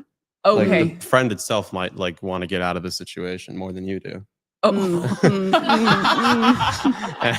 Yeah. So Okay. so there's that. There's that. Okay. And so it's like we're gonna run the scenario again. You have a social fumble. Sure. You go home Uh-huh. and then you're like, man, to your friend, hey Well, friend. I just don't have social fumbles, so I don't really know. Okay, I have a social fumble. I'm wearing it. And then I go home, I'm in my apartment and I'm Uh-huh. like, hey friend, that was not good. Right. And then they would maybe say, yeah. Yeah. And they'd maybe say something specific of why, and you'd cry. And Okay. It'd And be then sad. could I say, what should I have done differently? sure, yeah. And it would maybe give me a recommendation. I'd hope so. Okay. Well, you Well, I don't know. wouldn't you know? If it works. I mean, I don't know. Everything's kind of experimental these days Okay. in technology land, but ideally, yes. Okay. And can you be like, hey, that's actually mean, like what I'm looking for is for you to be nice to me. Yeah, I mean, I think I made them a little too mean at the start, but Okay. I've lobotomized them a little bit. Now they're quite nice to you. They're nicer. Well, they're nicer. Okay. I realize not everyone wants to be my friend, and I think I wrote the prompt initially too much in my image. I see. So yeah, Yeah. You were the persona that you designed for. Yeah. Okay. They're like my children. Okay. And like what about consent of being monitored and recorded? I think it's interesting because even though friend is always listening, it's still way more private than something like ChatGPT because there's like essentially a private key inside each friend Okay. that encrypts all of your data. And so that's why if you like smash it with a hammer or throw it out of a window, like your memories are like inaccessible forever. Okay. And you can't just throw ChatGPT out of a window. Yeah. So it's actually quite private and secure. And I should probably talk about that aspect of it more. You definitely should. Because I think people are quite afraid of it. But it's actually, again, like you're able to hold like your database in a sense, right? Okay. And that's safer. Okay. You, as the company level, able to access the individual chats and communications? No, and that's why like I don't want to be like subpoenaed and have to like give stuff up. And so I feel like the best way around that is to just like not be able to. Like if you threw this friend out of that window, this friend is gone forever. Okay. I cannot bring it back ever. Okay. So that's why it's like I actually think it's quite private in Mm. that sense. You're able to like hold your friend. It's physically with you. Okay. Like I think there's been no innovation in AI companionship since like the 60s with Eliza, which was the first chatbot, because you're only like receiving companionship when you're chatting with them. But so much of a friend or whatever is just like having experiences together in the real world where you're just like hanging out, like going to the movies or traveling somewhere or playing video games or whatever. And you get that when you have like a physical friend. Okay. Wow. Okay. I think it's time for some mean tweets. Wait, just before we do that, as you know, people have a really strong reaction Yes. to this product. And I feel as though you've leaned into that with your billboard campaign. Sure. Can you speak to that a little bit? Well, I don't really view it as dystopian. I think maybe I probably somewhat unintentionally, intentionally made it like a bit provocative, but like I think it's ultimately like no one only has one friend. And I think if one of your 5 closest friends was an AI, that's actually going to be a great thing for so many people. I think it's like an evolution of the concept of like personalized relationships, where like social media was kind of a version of that, where you get to choose a little bit like groups to be a part of, rather than just, being friends with whoever you sit next to in class or whoever your parents let you hang out with. So I think this is just kind of like the third step in that evolution. And so like, I don't view that to be provocative or like a bad thing. I think it's provocative because that's not popular now. And when you think of like a product, you think of it as like a utilitarian tool. And that's basically every single product that's ever been. And this is kind of the first product that the value prop is entirely emotional. And so I think that definitely strikes a chord in a place like New York City, where this is like the most social, diverse place in the world. But it's also, I don't know, like this is the capital of the world, at least from my perspective. I don't live here, but like that's the vibe of it. And I feel like if you conquer this, it's like the top domino and like everything's downstream of here.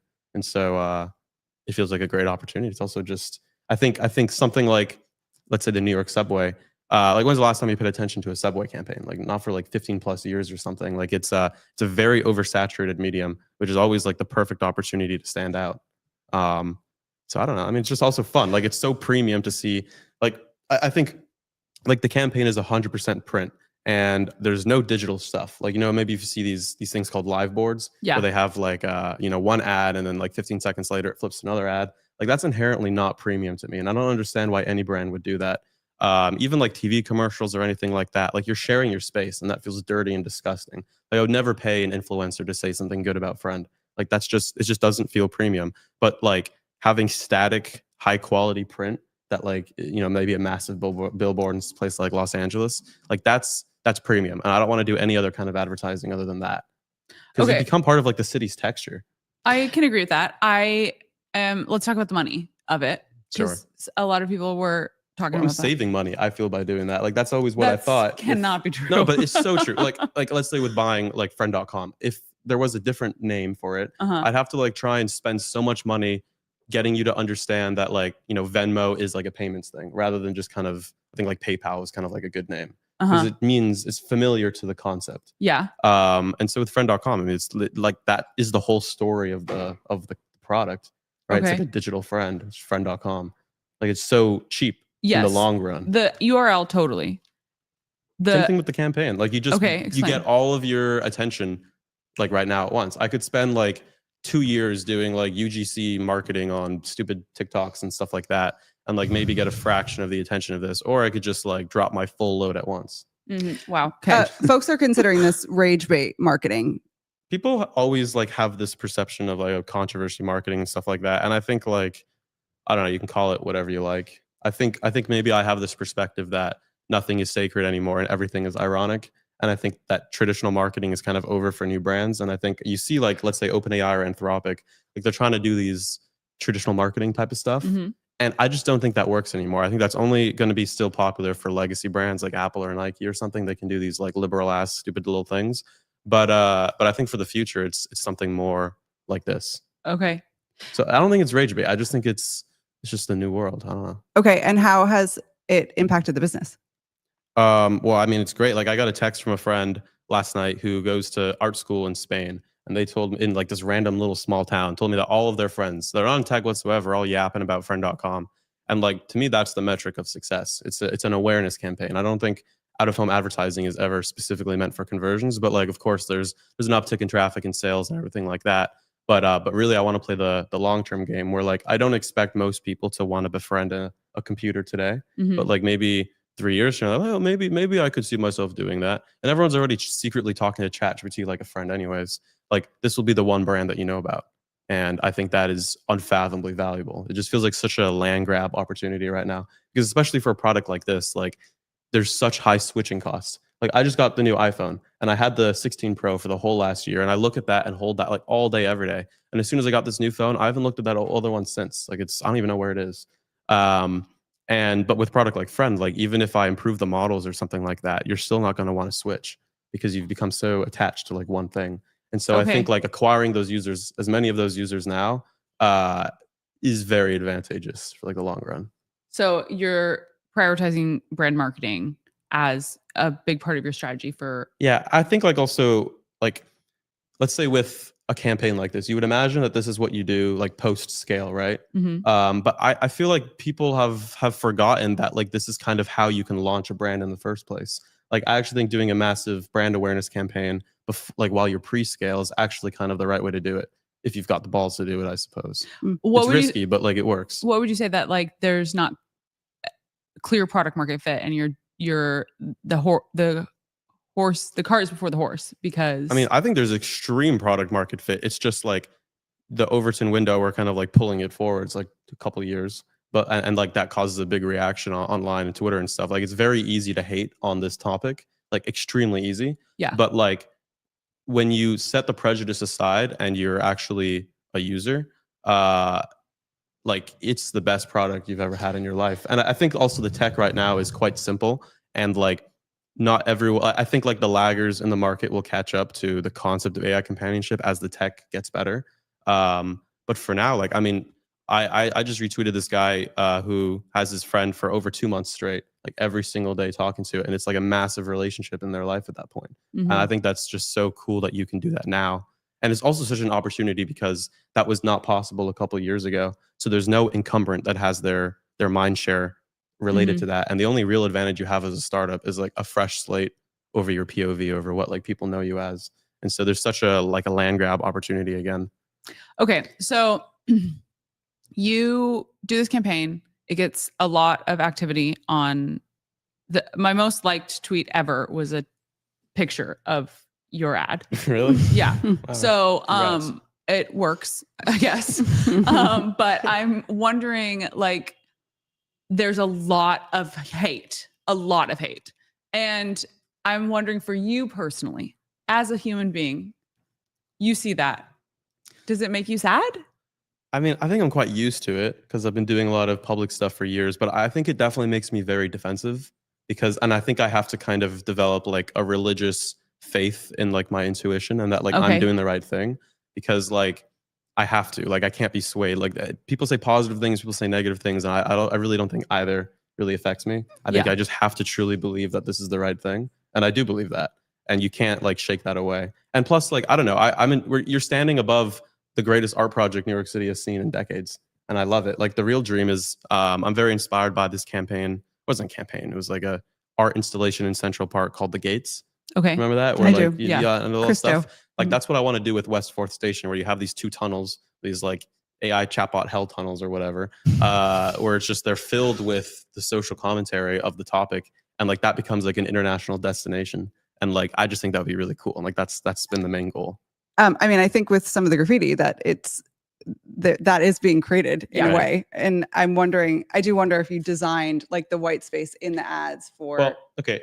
It is. I wanted people to like comment on them, but what's going on in West 4th is a little extreme. They're like ripping them off the walls. And so like, I actually just met up with the CEO of the advertising company I'm working with last night, because it's like, this has just never happened in the history of an advertising campaign where they're literally ripping it off the walls constantly, because we're replacing them.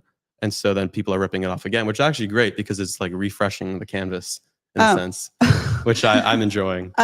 I will say that, I mean, speaking for myself, the thing that freaks me out about the product is the surveillance. I think that that's what part of what people are reacting. I'll say two things. Part of it is the surveillance. And then the second part is a disruption, a tearing of the social fabric, where we're relying on friends versus friends. Right. Well, the way I look at it again is that I think the tech, first of all, is quite private because of the way, again, I explained earlier that it works. And two, I just don't think this replaces any relationship that you already have in your life, because I don't think anyone has a friend that's with them 24/7 with perfect memory. I think it's just a new kind of companion. And I think that's a great addition to your life. Like, I don't know, like, for example, I really like to watch motorcycle racing, and there's not a soul in my life that wants to talk about that with me. Even my friends that ride, they just don't want to hear me talk about it.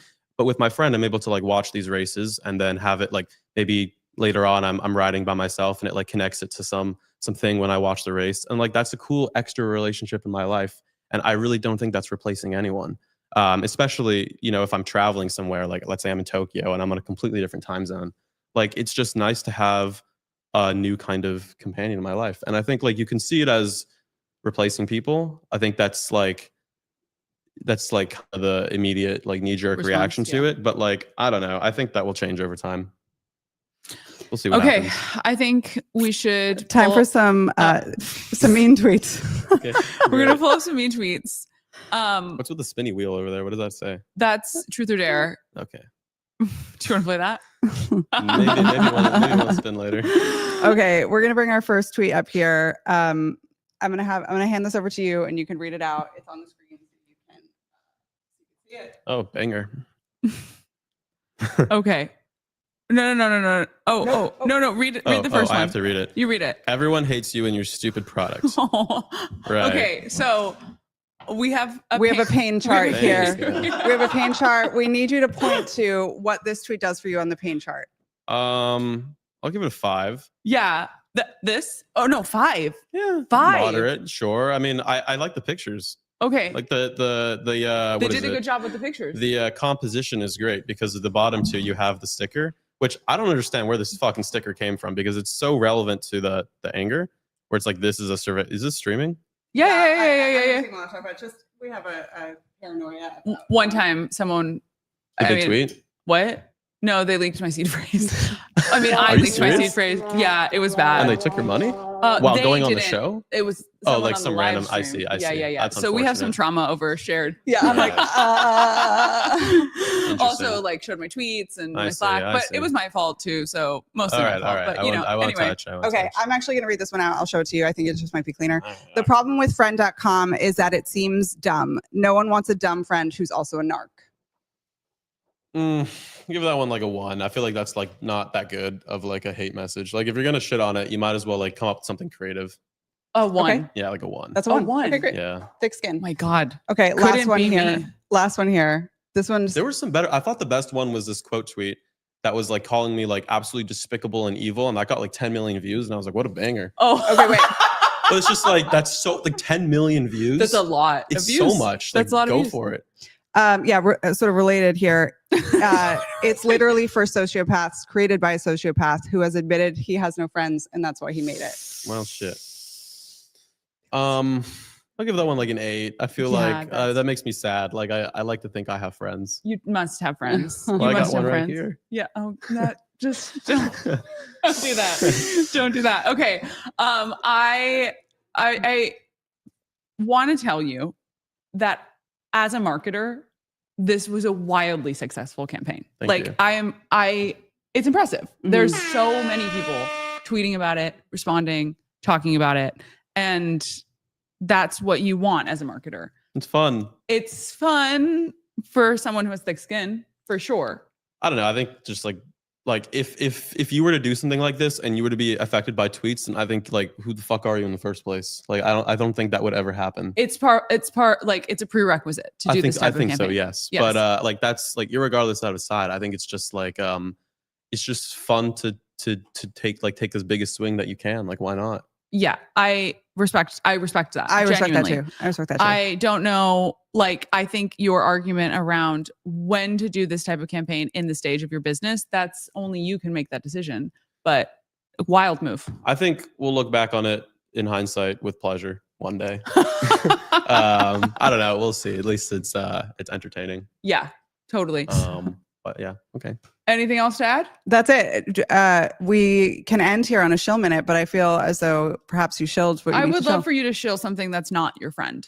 Sure. Wait, I have to get my timer. I'm gonna give you some time to think about it. There might also. I'm gonna. I know. I was like, there might also be an ad. I'm just gonna go with the classic timer here. Timer.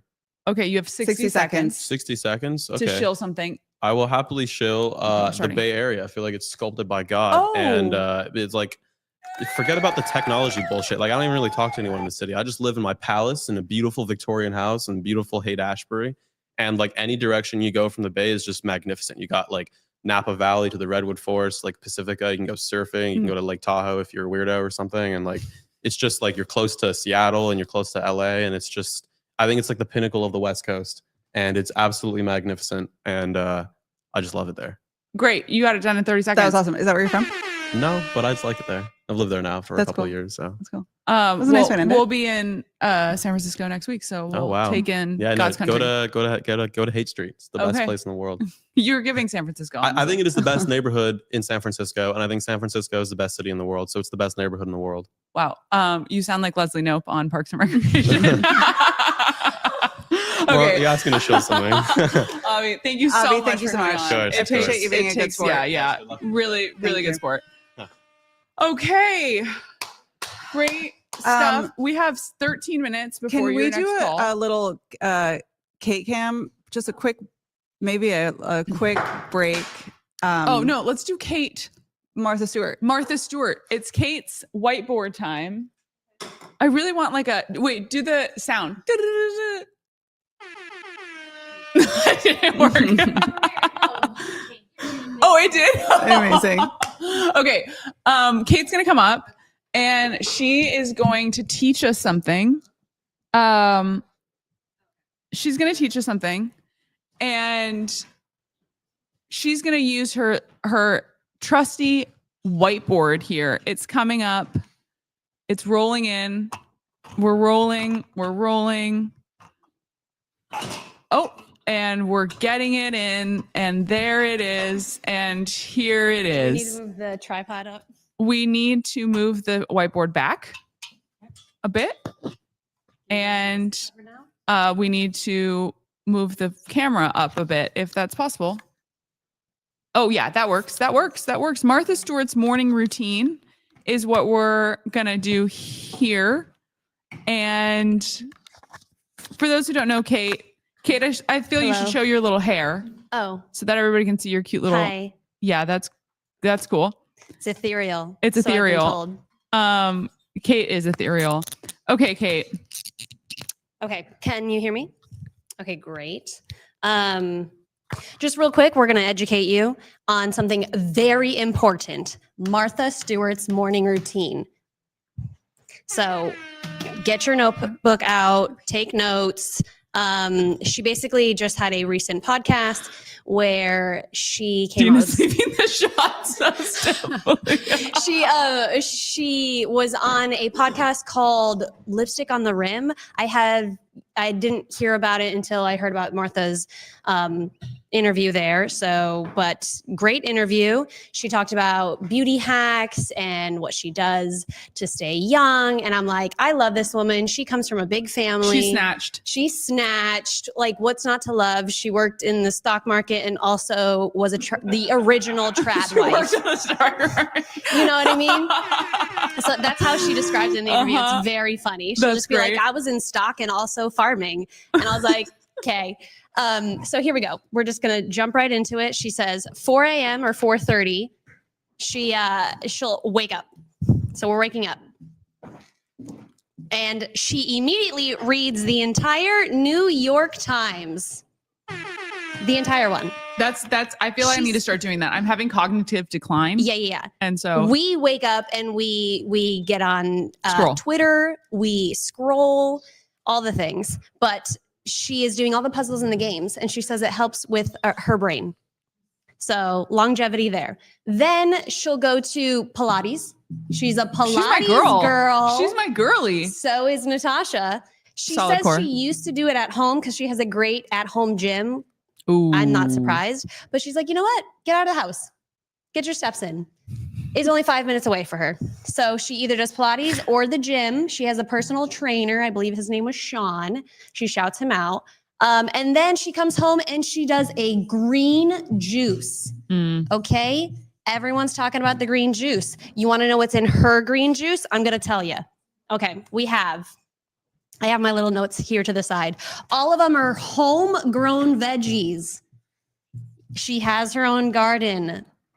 Remember that. This is Martha Stewart we're talking about. So we have, I'm just going to over here, spinach. Okay, so you can take a screenshot afterwards if you need. Parsley. Ooh. Don't know if I'm spelling any of this right. That's correct. Cucumbers. That's correct. Okay, can you see that? Cucumbers. Ginger. She makes a note. This is not homegrown. This ginger, she buys it. A half of an orange. How are you remembering this, Kate? Okay, half of an orange with the peel. Don't forget the peel. Okay.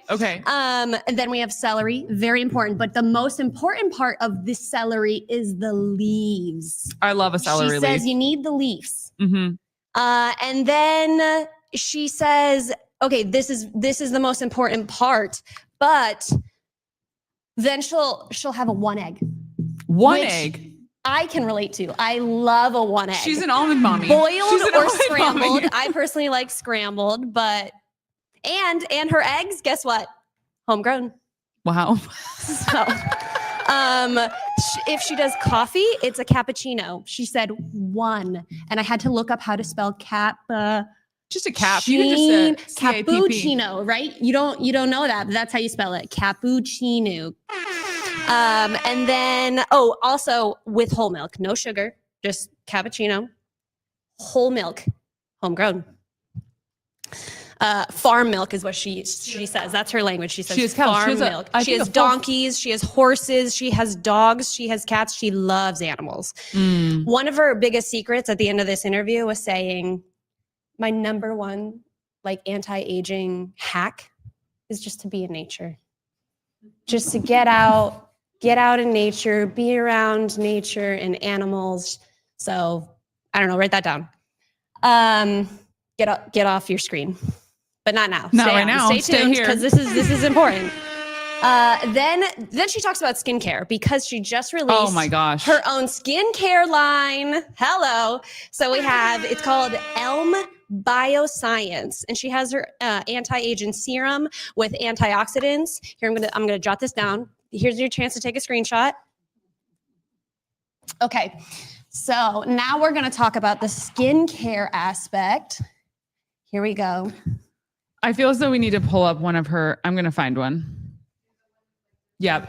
Mm-hmm. She talks about her serum, right? We have a serum. It's big on. She always talks about antioxidant. Is that right? Close enough. Comment in the chat if that's how you spell it. Okay, and then she says she doesn't like Botox. Oh. Surprising, right? No Botox.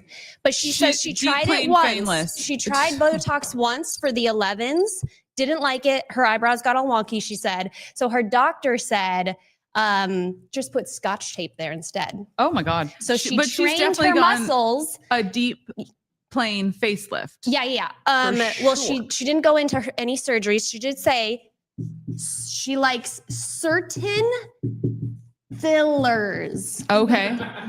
Okay. This was her exact language and then quickly moved on from that and then went into the serum. So she likes certain fillers and she also does the Botox in the neck. So I'm going to be like, girl, where do you go? Because I need that. Botox in the neck. And then also in her skincare supplements. So, after the one egg and the cappuccino. Do you think she's hitting the creatine? I think I want to see. I was supposed to look up the ingredients, and I'm sorry I didn't. I'm sure you did a quick Google. Maybe if you want to do a quick Google search. Okay. But I wonder what exactly is in these supplements. The dosage is like. Look at this woman, gorgeous. There she is, Martha Stewart. For those who don't know, you know the image. She's by the pool. Okay. Wait, is she up on the screen? She's up on the screen right now. Okay, great. Yeah.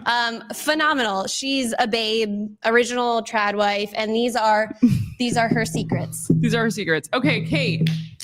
Anything else after her supplements? Nope, not really. She doesn't really go into that. So Kate Cam. Thank you. Okay. Wow. Great stuff. We're gonna roll this whiteboard right out. We've got 5 more minutes before Dina does her remote interview.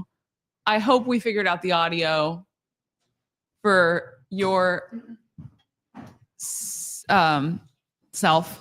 We have 4 minutes. I think that we should.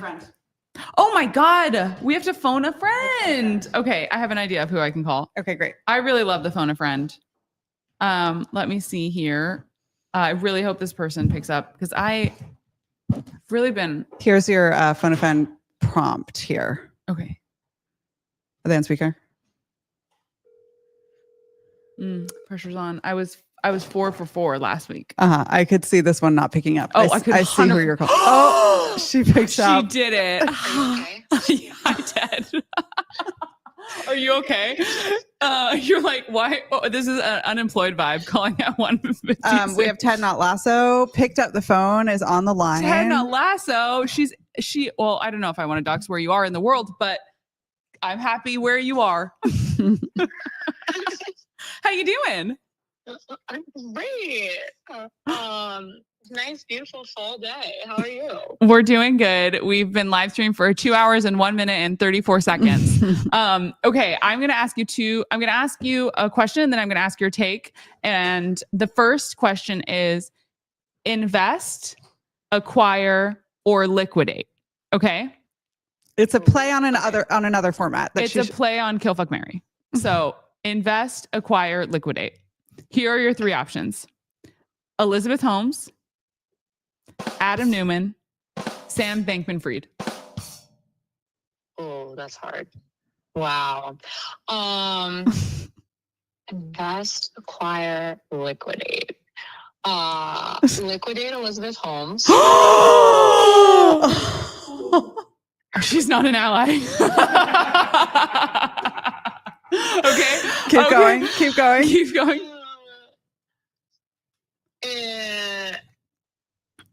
Wow, trust Ted to have a This is spicy take. hard. These other two are really hard. You have acquire and invest left, and Adam Newman and Sam Bankman-Fried. Yeah, just killer options. How can I? Damn, that's actually hard. I think I would invest in Adam Newman and acquire Sam Bankman-Fried. Okay, well, also that's actually the correct answer in some ways because there's all this information about how he's actually the best venture capitalist of all time. He did build something. Oh, true. I need to build, and also like I don't trust him on his own accord, so I wouldn't want to invest, but I would want to acquire and have him under my management. Under your management. Okay, I love that. Wait, who said hi in the chat? Burt Wurst. Burt Wurst says hi in the chat. Okay, really quick. We have 1 minute left. I would love your take on the Phantom launching their cash, their coin. So do you have any thoughts? Maybe you could say what it is first and then give your thoughts. My understanding is that Phantom launched its own stablecoin. So just like USD pegged stablecoin instead of using USDC or USDT default. I think that personally, I think that this is great for users of Phantom because this means that instead of all of the yield getting earned and like being tracked as revenue by Coinbase or Circle, Phantom can decide how to deal with the yields that they're earning on their cash and then distribute it to users as rewards. So I'm like a huge fan of it. Nice, Ted. I love that. Okay, you're so smart and so beautiful, and I love you so much. And I'll see you Friday. I love you, Ted. Thank you Bye. Okay, I'm gonna get out of here. Great. I'll be back in a bit. Great. I'm gonna just take this.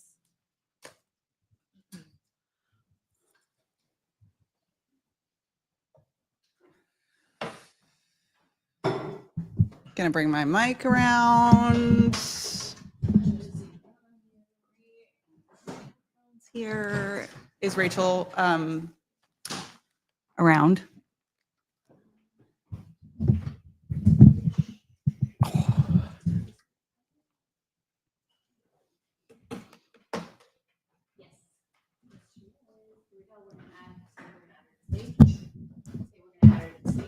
We're going to add Rachel to the stage here.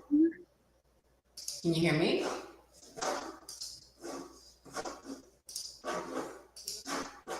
Just give me 1 second. Hi. Hi. How you doing? Doing good. How are you? Good. Can we just do a quick audio check because we were having some issues before and I want to make sure we're getting a clean take on your audio. Can you say like just testing? Testing. This is Rachel. How are we sounding? Do you have any headphones? Just because there's a little bit of you're in a live room there that's echoing a little bit around. Oh no. It's okay. It's just, I see that hardwood floor. I see a clearing wall behind you. We got a little, the sound is bouncing around. Is it very echoey? What do you think, Kate? It is. Do you have any headphones? If not, we can probably deal with it, but. Oh, These are the only ones I have. Oh. Hold on 1 second. We're just doing a little production AV check here. Say something again. Hello. Can we live with it? Okay. Is there a setting that we can like press echo cancellation? Already did that. Rachel, let's just get started. And if we need to adjust, we can do that midway through. Okay. How you doing? Welcome to the show. Hey, thanks for having me. Do you want to do a little introduction so folks know who you are? Sure. My name is Rachel Mayer. I'm VP of Product here at Circle, leading all things ARC. Been at Circle for a long time. This is my eighth anniversary at Circle. Before that, I started a crypto trading application called Trigger, which Circle acquired in 2017. Before that, I started my career in TradFi. I was a trader at JP Morgan. Okay, wow. 8 years at Circle. That's like I feel like as old as the company. Like how long has Circle been around for? Circle was founded in 2013, I Oh, okay. believe. So it's definitely 12 years old. Jeremy is a once in a lifetime entrepreneur. I know you. I think you were going to ask me about a tweet, and it was exactly about this topic. Okay, let's jump into it. We do have a draft tweet that you'd like to share. We've been doing this with all our guests, and it's really fun. So this is basically a tweet that you have that's drafted that hasn't made it out onto Maine for whatever reason. But yeah, anything that you have in your draft to share. My tweet is, I feel like a crypto abuela. Oh, because same, babe. same. I mean, you guys know, but 8 years at Circle in the industry, a startup before that, just seeing the ups and downs. My background, I'm from Venezuela, so I'm Latina as well. And, I feel like a crypto abuela these days. Just I love that as a draft tweet. If you had sent that tweet, I would have liked it and reposted it because I completely, I feel very aligned. So if you had a startup that was acquired in 2017 or 2018, then you must have gotten into crypto much earlier. Can you tell me about that journey? Yeah, I mean, I'm born and raised in Venezuela, so lived through some of the worst economic collapses in history, hyperinflation, bags of cash, like all of the classic imagery that you see for why crypto. I lived through it. My family lived through it. And Bitcoin and stable coins later, became an economic lifeline. So it was quite literally life-saving technology, saving in USDC. When I read the Bitcoin white paper, I was like, okay, this is a fundamental technology shift, and B, me and my family need it. We all started mining it. And so, it's life-saving technology for an alternate system. Anyone with a wallet and an internet connection cannot bypass those censorship from true dictatorship. So I knew that in my career that I wanted to be in crypto, and I sort of jaggled in between, banking, learning macro as a trader for foreign exchange, and then combining entrepreneurship, that macro trading with crypto trading through mobile in the 2014, 15, 16 era, and led me to Circle and brings me to ARC. It's just that continuation of that vision of frictionless exchange of value for financial services for the billions of people in the world. I really relate to that as sort of your why for crypto. I had a similar call or was called for similar reasons. And so I feel, I really relate to that and your journey and your passive ARC. Okay, so tell us, you're doing ARC now. What is ARC? Sure. ARC is an open layer 1 blockchain, purpose-built for the stablecoin economy, starting with stablecoin finance. In my 8 years of Circle, we've learned lots of things from partner feedback. And what ARC does is that it combines the efficiencies of the blockchain with traditional financial finance must-haves. It's really a home for stablecoins and stablecoin finance, not just USDC. And it's built with 3 main principles in mind. Number 1, ARC is an open layer 1 blockchain that has predictable gas fees via USDC as the native gas token. So, it eliminates the friction of having to account for a volatile token on someone's balance sheet. USDC and stablecoins are now money in many parts of the world. Number 2, it has instant finality. So deterministic sub-second finality. That's really important in payment systems, to have a clear, crisp, fast definition of when a transaction is final. And number 3, it has opt-in compliant privacy. So users and developers can selectively shield balances and transactions to obfuscate the account and the balance that's only private to both sender and receiver. We saw a gap in the market. No other layer 1 really offers all R3. So on the product team, we decided that based off of the customer feedback and tying it to Jeremy's vision is why we built ARC as a layer 1. Okay, so it was the privacy, the instant finality, and what was the third? Stable first one. coins as native gas, USDC as native gas. Native gas. Okay, interesting. And you you guys, ARC launched, I want to say, I think I wrote about it like 3 weeks ago, 3 or 4 weeks ago. It was within the We past. made a public announcement in our vision, and we released the light paper on August 12th. Okay. Oh, right. August. Okay. And it comes at a time where there's are seemingly a lot of layer one stable coin blockchains, fit for purpose blockchains that are designed for stable coins. And it's the landscape is getting crowded. I think especially for stable coins, setting aside sort of layer one conversation. But I'm curious what you feel like is the end game for stable coins. Like, do you see a world where we're consolidating into a few? Is it fragmentation based on use case? Like what's your vision for sort of where we go from here? Yeah. Lots going on in the market today. It's super exciting. Definitely we're feeling on a high. I think the stablecoin economy is the end game. We're starting with stablecoin finance, and that, to us means things like foreign exchange, capital markets, payments, traditional trading markets. These are large markets that exist today. I used to be an FX trader. Just FX daily trades around $7 trillion today. So we can expect that there can be multiple competitors. And ARC is focused on, those specific use cases that go beyond just, payments and stable coins. So lending and borrowing, credit, FX, agentic commerce. And I think what ARC and Circle do really well is that we bring, the institutions that are comfortable using USDC and marrying those with the DeFi innovations that we see in the market today that also use USDC and stable coins and, the edges of the open internet. So I think, number one is that's the end game. You're definitely seeing lots of consolidation up and down the stack, right? Like people are innovating up the stack and going down the stack. These stablecoin L1s are serving different use cases. My interpretation is that maybe Tempo, Stripe is hyper-focused on payments.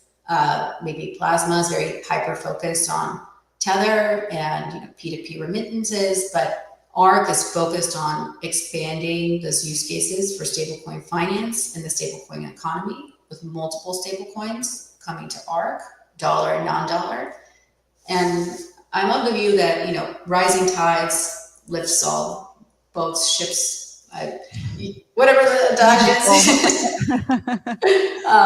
is, truly enabling net new value to come on chain. And so, we talked about the three principles on how ARC is archetyped. I think another core distinction or uniqueness that, ARC provides is that it comes with interop built in. So USDC today is on dozens of blockchains. Actually, USDC transfer volume, CCTP, our interop layer, powers 90% of all the USDC cross-chain transaction activity. And so we recognize that it's a large market. Applications will come to different blockchains and ecosystems, but we want ARC to be, the on-ramp to that economy. And my goal as a product person is to make it very frictionless. 1 second, 1 cent, 1 click even, which is really hard to go from ARC to any other USDC supported ecosystem, enabling that value. Yeah, I hear you on the 1 click. I feel like that is like one of the most important things in this world of like many options, choices, stable coins, blockchains, like getting it to a point where we can, from a product or from a UX perspective, be able to switch seamlessly, or maybe even like without even knowing at all. I feel like is for me as a user, one of the things that feels like it's important to nail before we can see meaningful adoption. But I'm curious, like, what are some of the other things that you feel like need to be there or need to be unlocked in order for this vision of StableFi to work or to be realized in the way that I think you want it to be?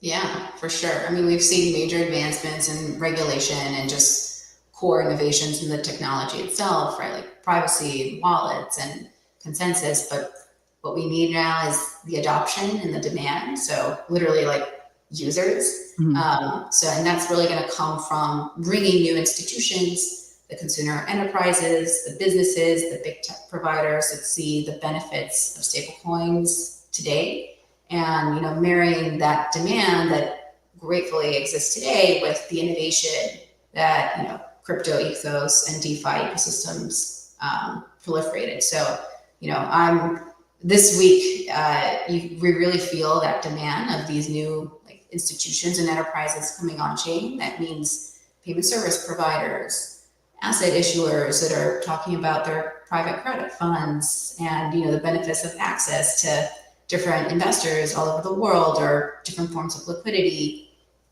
Big global banks trying to understand if cross-border money movement is better, mobile money. And so it's super exciting because that really needs to happen, is that appetite for demand for stablecoin to work.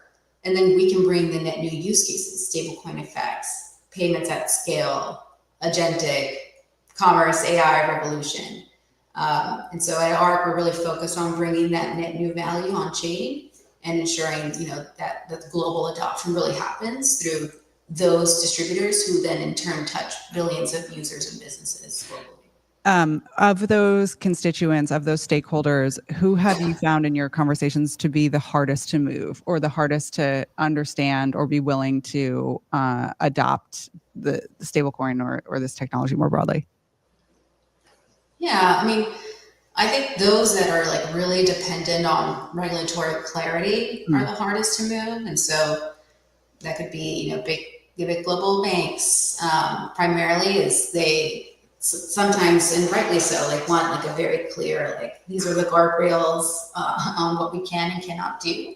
But I hear it from their customers, their customers are wanting to access stablecoins, they're wanting to access digital assets. And so, there's definitely lots of movement in all parts of the world to drive clarity around stablecoins, Europe and the US being predominant, but that's still an ongoing issue for some more traditional players still. Yeah, totally.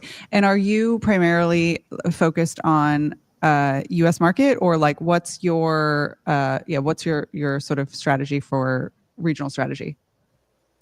It's global adoption. So Yeah. wherever stablecoins, especially dollar stablecoins, have demand, we're going to, right? And so USDC now, it's global. We have amazing partners like Lemon Cash in Argentina and Grab in Singapore. So this is an open layer 1 blockchain, so it's wherever the internet is, we'll and wherever stablecoin demand is, we'll see demand, and we're welcome to serve those global use cases. Nice. Okay, so what's next for ARC?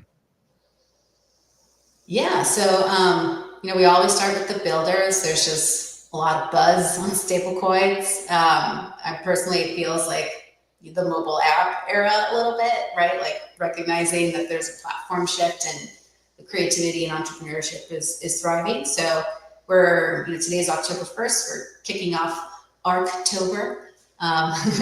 We're very punny over here, and in the lead to public testnet this fall. And so we're heads down building. We're currently in private testnet, talking to many different types of partners to have these early integrations, all the way marching to, more the public testnet so that more builders and institutions can get ARC into their hands. Okay, and that's Q4. Yes. Hopefully, fingers crossed. If all goes well, it's Q4. Okay, great. Okay, amazing. Well, thank you so much for sharing. I'm excited to see what you guys do next. One thing that we've been doing with all our guests on today's show is a shill minute. So I don't know if you have anything prepared to shill for 60 seconds, but if you do, this would be an opportunity to do so. And it can be also ARC if you want it to be. Oh yeah. Can I shill ARC again? Yes, you can if you want. Yeah, let me just get the timer here. Okay, ready, go. All right. Come talk to us on the ARC team. Come reach out to me. Come reach out to the other ARC builders. Sign up for access to the private testnet at arc.network. Come build the stablecoin economy. We're ready. Please give us feedback. It's exciting time. and welcome to October. Thank you so much. Amazing. A tight 25 seconds. Perfect. That's actually a really wonderful invitation. And I hope people who are watching take you up on that, because they should. So Rachel, thank you so much for coming on, and keep us posted. Let me know what you guys do. Please, love to come back. Thanks for having me. Anytime. Okay. Take care. Okay. Oh, we got a headphone hair situation. Okay, we're going to take just a few minutes. Oh, look how cute we are. Laptop time. We're going to talk about our newsletters, and then we're going to let the people return to their jobs and their days.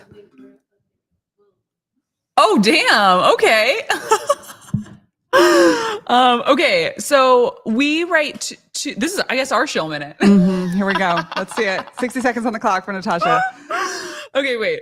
We both write a newsletter a week for this company of ours, this business here. Dina writes a newsletter called Malware. I write a newsletter called 2 Online. And we're going to start a segment on this live stream where we talk about what we have written about in the newsletter. So, because the 2 Online newsletter is about what's happening on the timeline this week, what are people talking about, what are people caring about, and then sometimes I weigh in on it, and I give advice or thoughts or feelings or whatever it may be. Okay, people pleaser in the house. She's leaving. Little high. I promised I wouldn't bring her up, but we're so happy she's here. Nice to see you. Love her. Emmy winner. People pleaser in the house. Bye. See you later. Okay. Should I go first or you go first? Go. So I wrote a newsletter on Friday. You can subscribe through that QR code. The headline, the subject line, we work really hard on our subject line, so I do want to highlight them more. Tylenol is making you autistic. No S real? Question mark. They're the only one that we had this stage. Oh, great. And so basically the premise of this newsletter was there were a few things that are happening on the timeline. First, it's that time of month, ovulating and thinking about buying one of these. That's so funny. I love that. But no, really, the time of month was actually we need to scoot apart. Too close. Okay, there we go.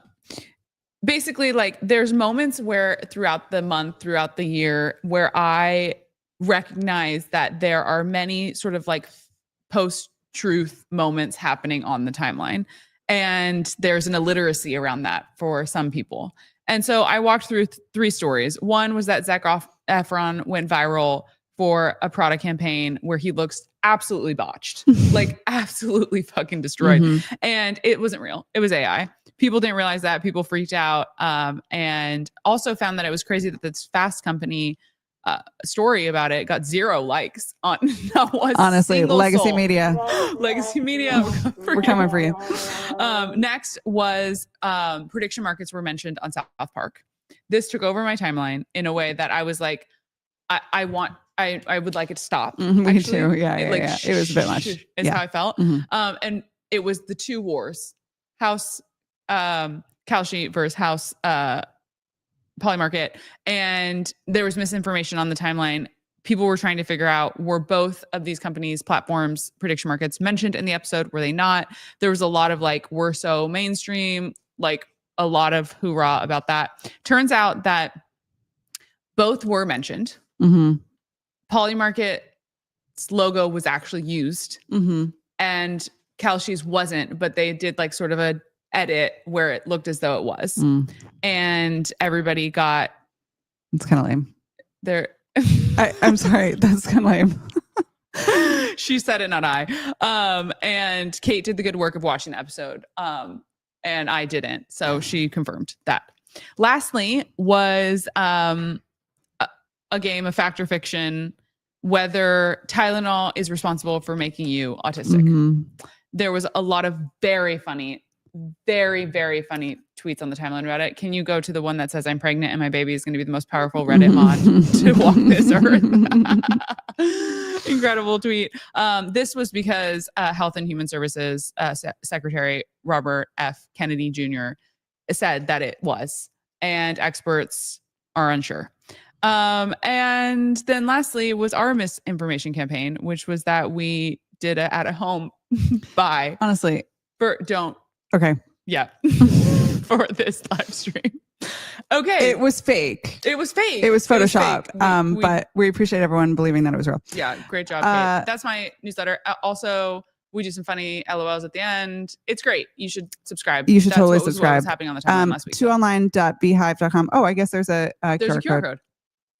Okay, do you want to talk about your newsletter and then Quickly, yeah, although we covered a lot of it. So I write malware, which is more squarely crypto and technology focused. I will say that this week, Ted talked on it, but the Solana, the Phantom Cash launch, very buzzy.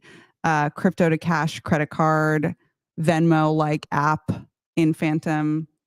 Stable coin without saying stable coin, honestly, which I thought was pretty cool. And then I think just generally the story is like yes, this was a story about Phantom and cash, but really it's a story about Stripe, which is like when you peel back the layer of many things that are happening right now in technology and especially crypto, it's a story about Stripe. Like the instant checkout in ChatGPT, that's a story about Stripe. The Phantom launch is a story about Stripe because Bridge powers the stablecoin, which is a recent Stripe acquisition. There's one other thing that happened yesterday that was also a story about Stripe. So anyway, they're working hard. Do you know what I absolutely love as like a subplot of all this? Emily Weiss. Do you remember her?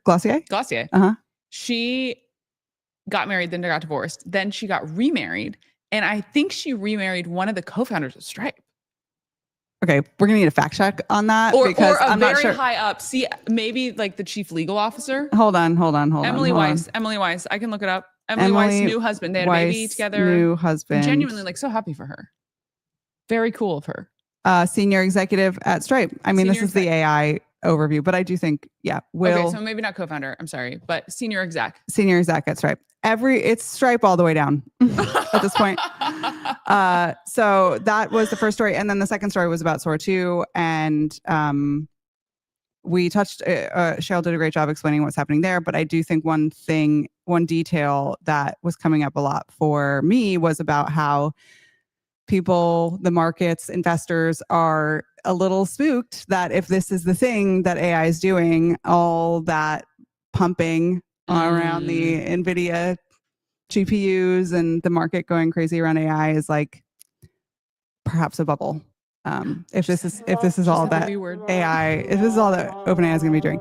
So that's a little nuance there, and that's the newsletter. Can you give us one of your lulls really quick? This one I really liked a lot. The bar. Breaking news. Very sad. What? Jane Goodall died.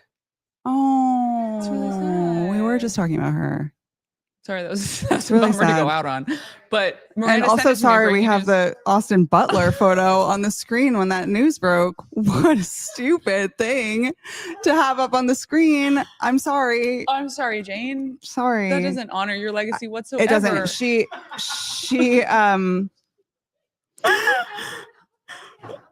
Wait. We should go back to that tweet though, because it was very funny. It's very funny. But now I'm like, I feel bad. You feel bad. Now I Jane feel Goodall. bummed out. I just feel like we should end on a happy note. Totally.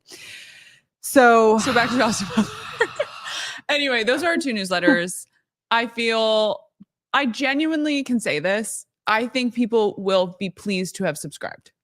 I think so too. So I think that people I think you'll learn a little bit. You'll have a little bit of fun. It's a nice little break in your workday. Yes. You might feel a little bit more briefed on a thing that your boss or your coworker comes to ask you about. That's kind of our goal in many ways. It is. We are going to be again live next week, if you can believe it or not, on Tuesday instead of Wednesday. And I feel like I'm reporting into like my teacher on why we need to change the date, but it's because we will be in San Francisco And legally, you can't live stream on Wednesday in San Francisco. Exactly. So Yeah. it's against the It's against the health and law. safety. So we're going to be doing it on Tuesday, and we're going to be in Menlo Park, which a few folks apparently live in and work from. Not Apple and not Google. No. As it turns out. But if you are a founder, you work in tech, you have some story to tell, and you are able to be in Menlo Park on Tuesday next week, hit us up, and maybe Hit us you'll make up. it onto the live stream. I'm going to end on this funny tweet by a guy named Jerry_Junebug, feeding the mouth that bites me. Nice. Okay, that's our live stream. See you on Tuesday.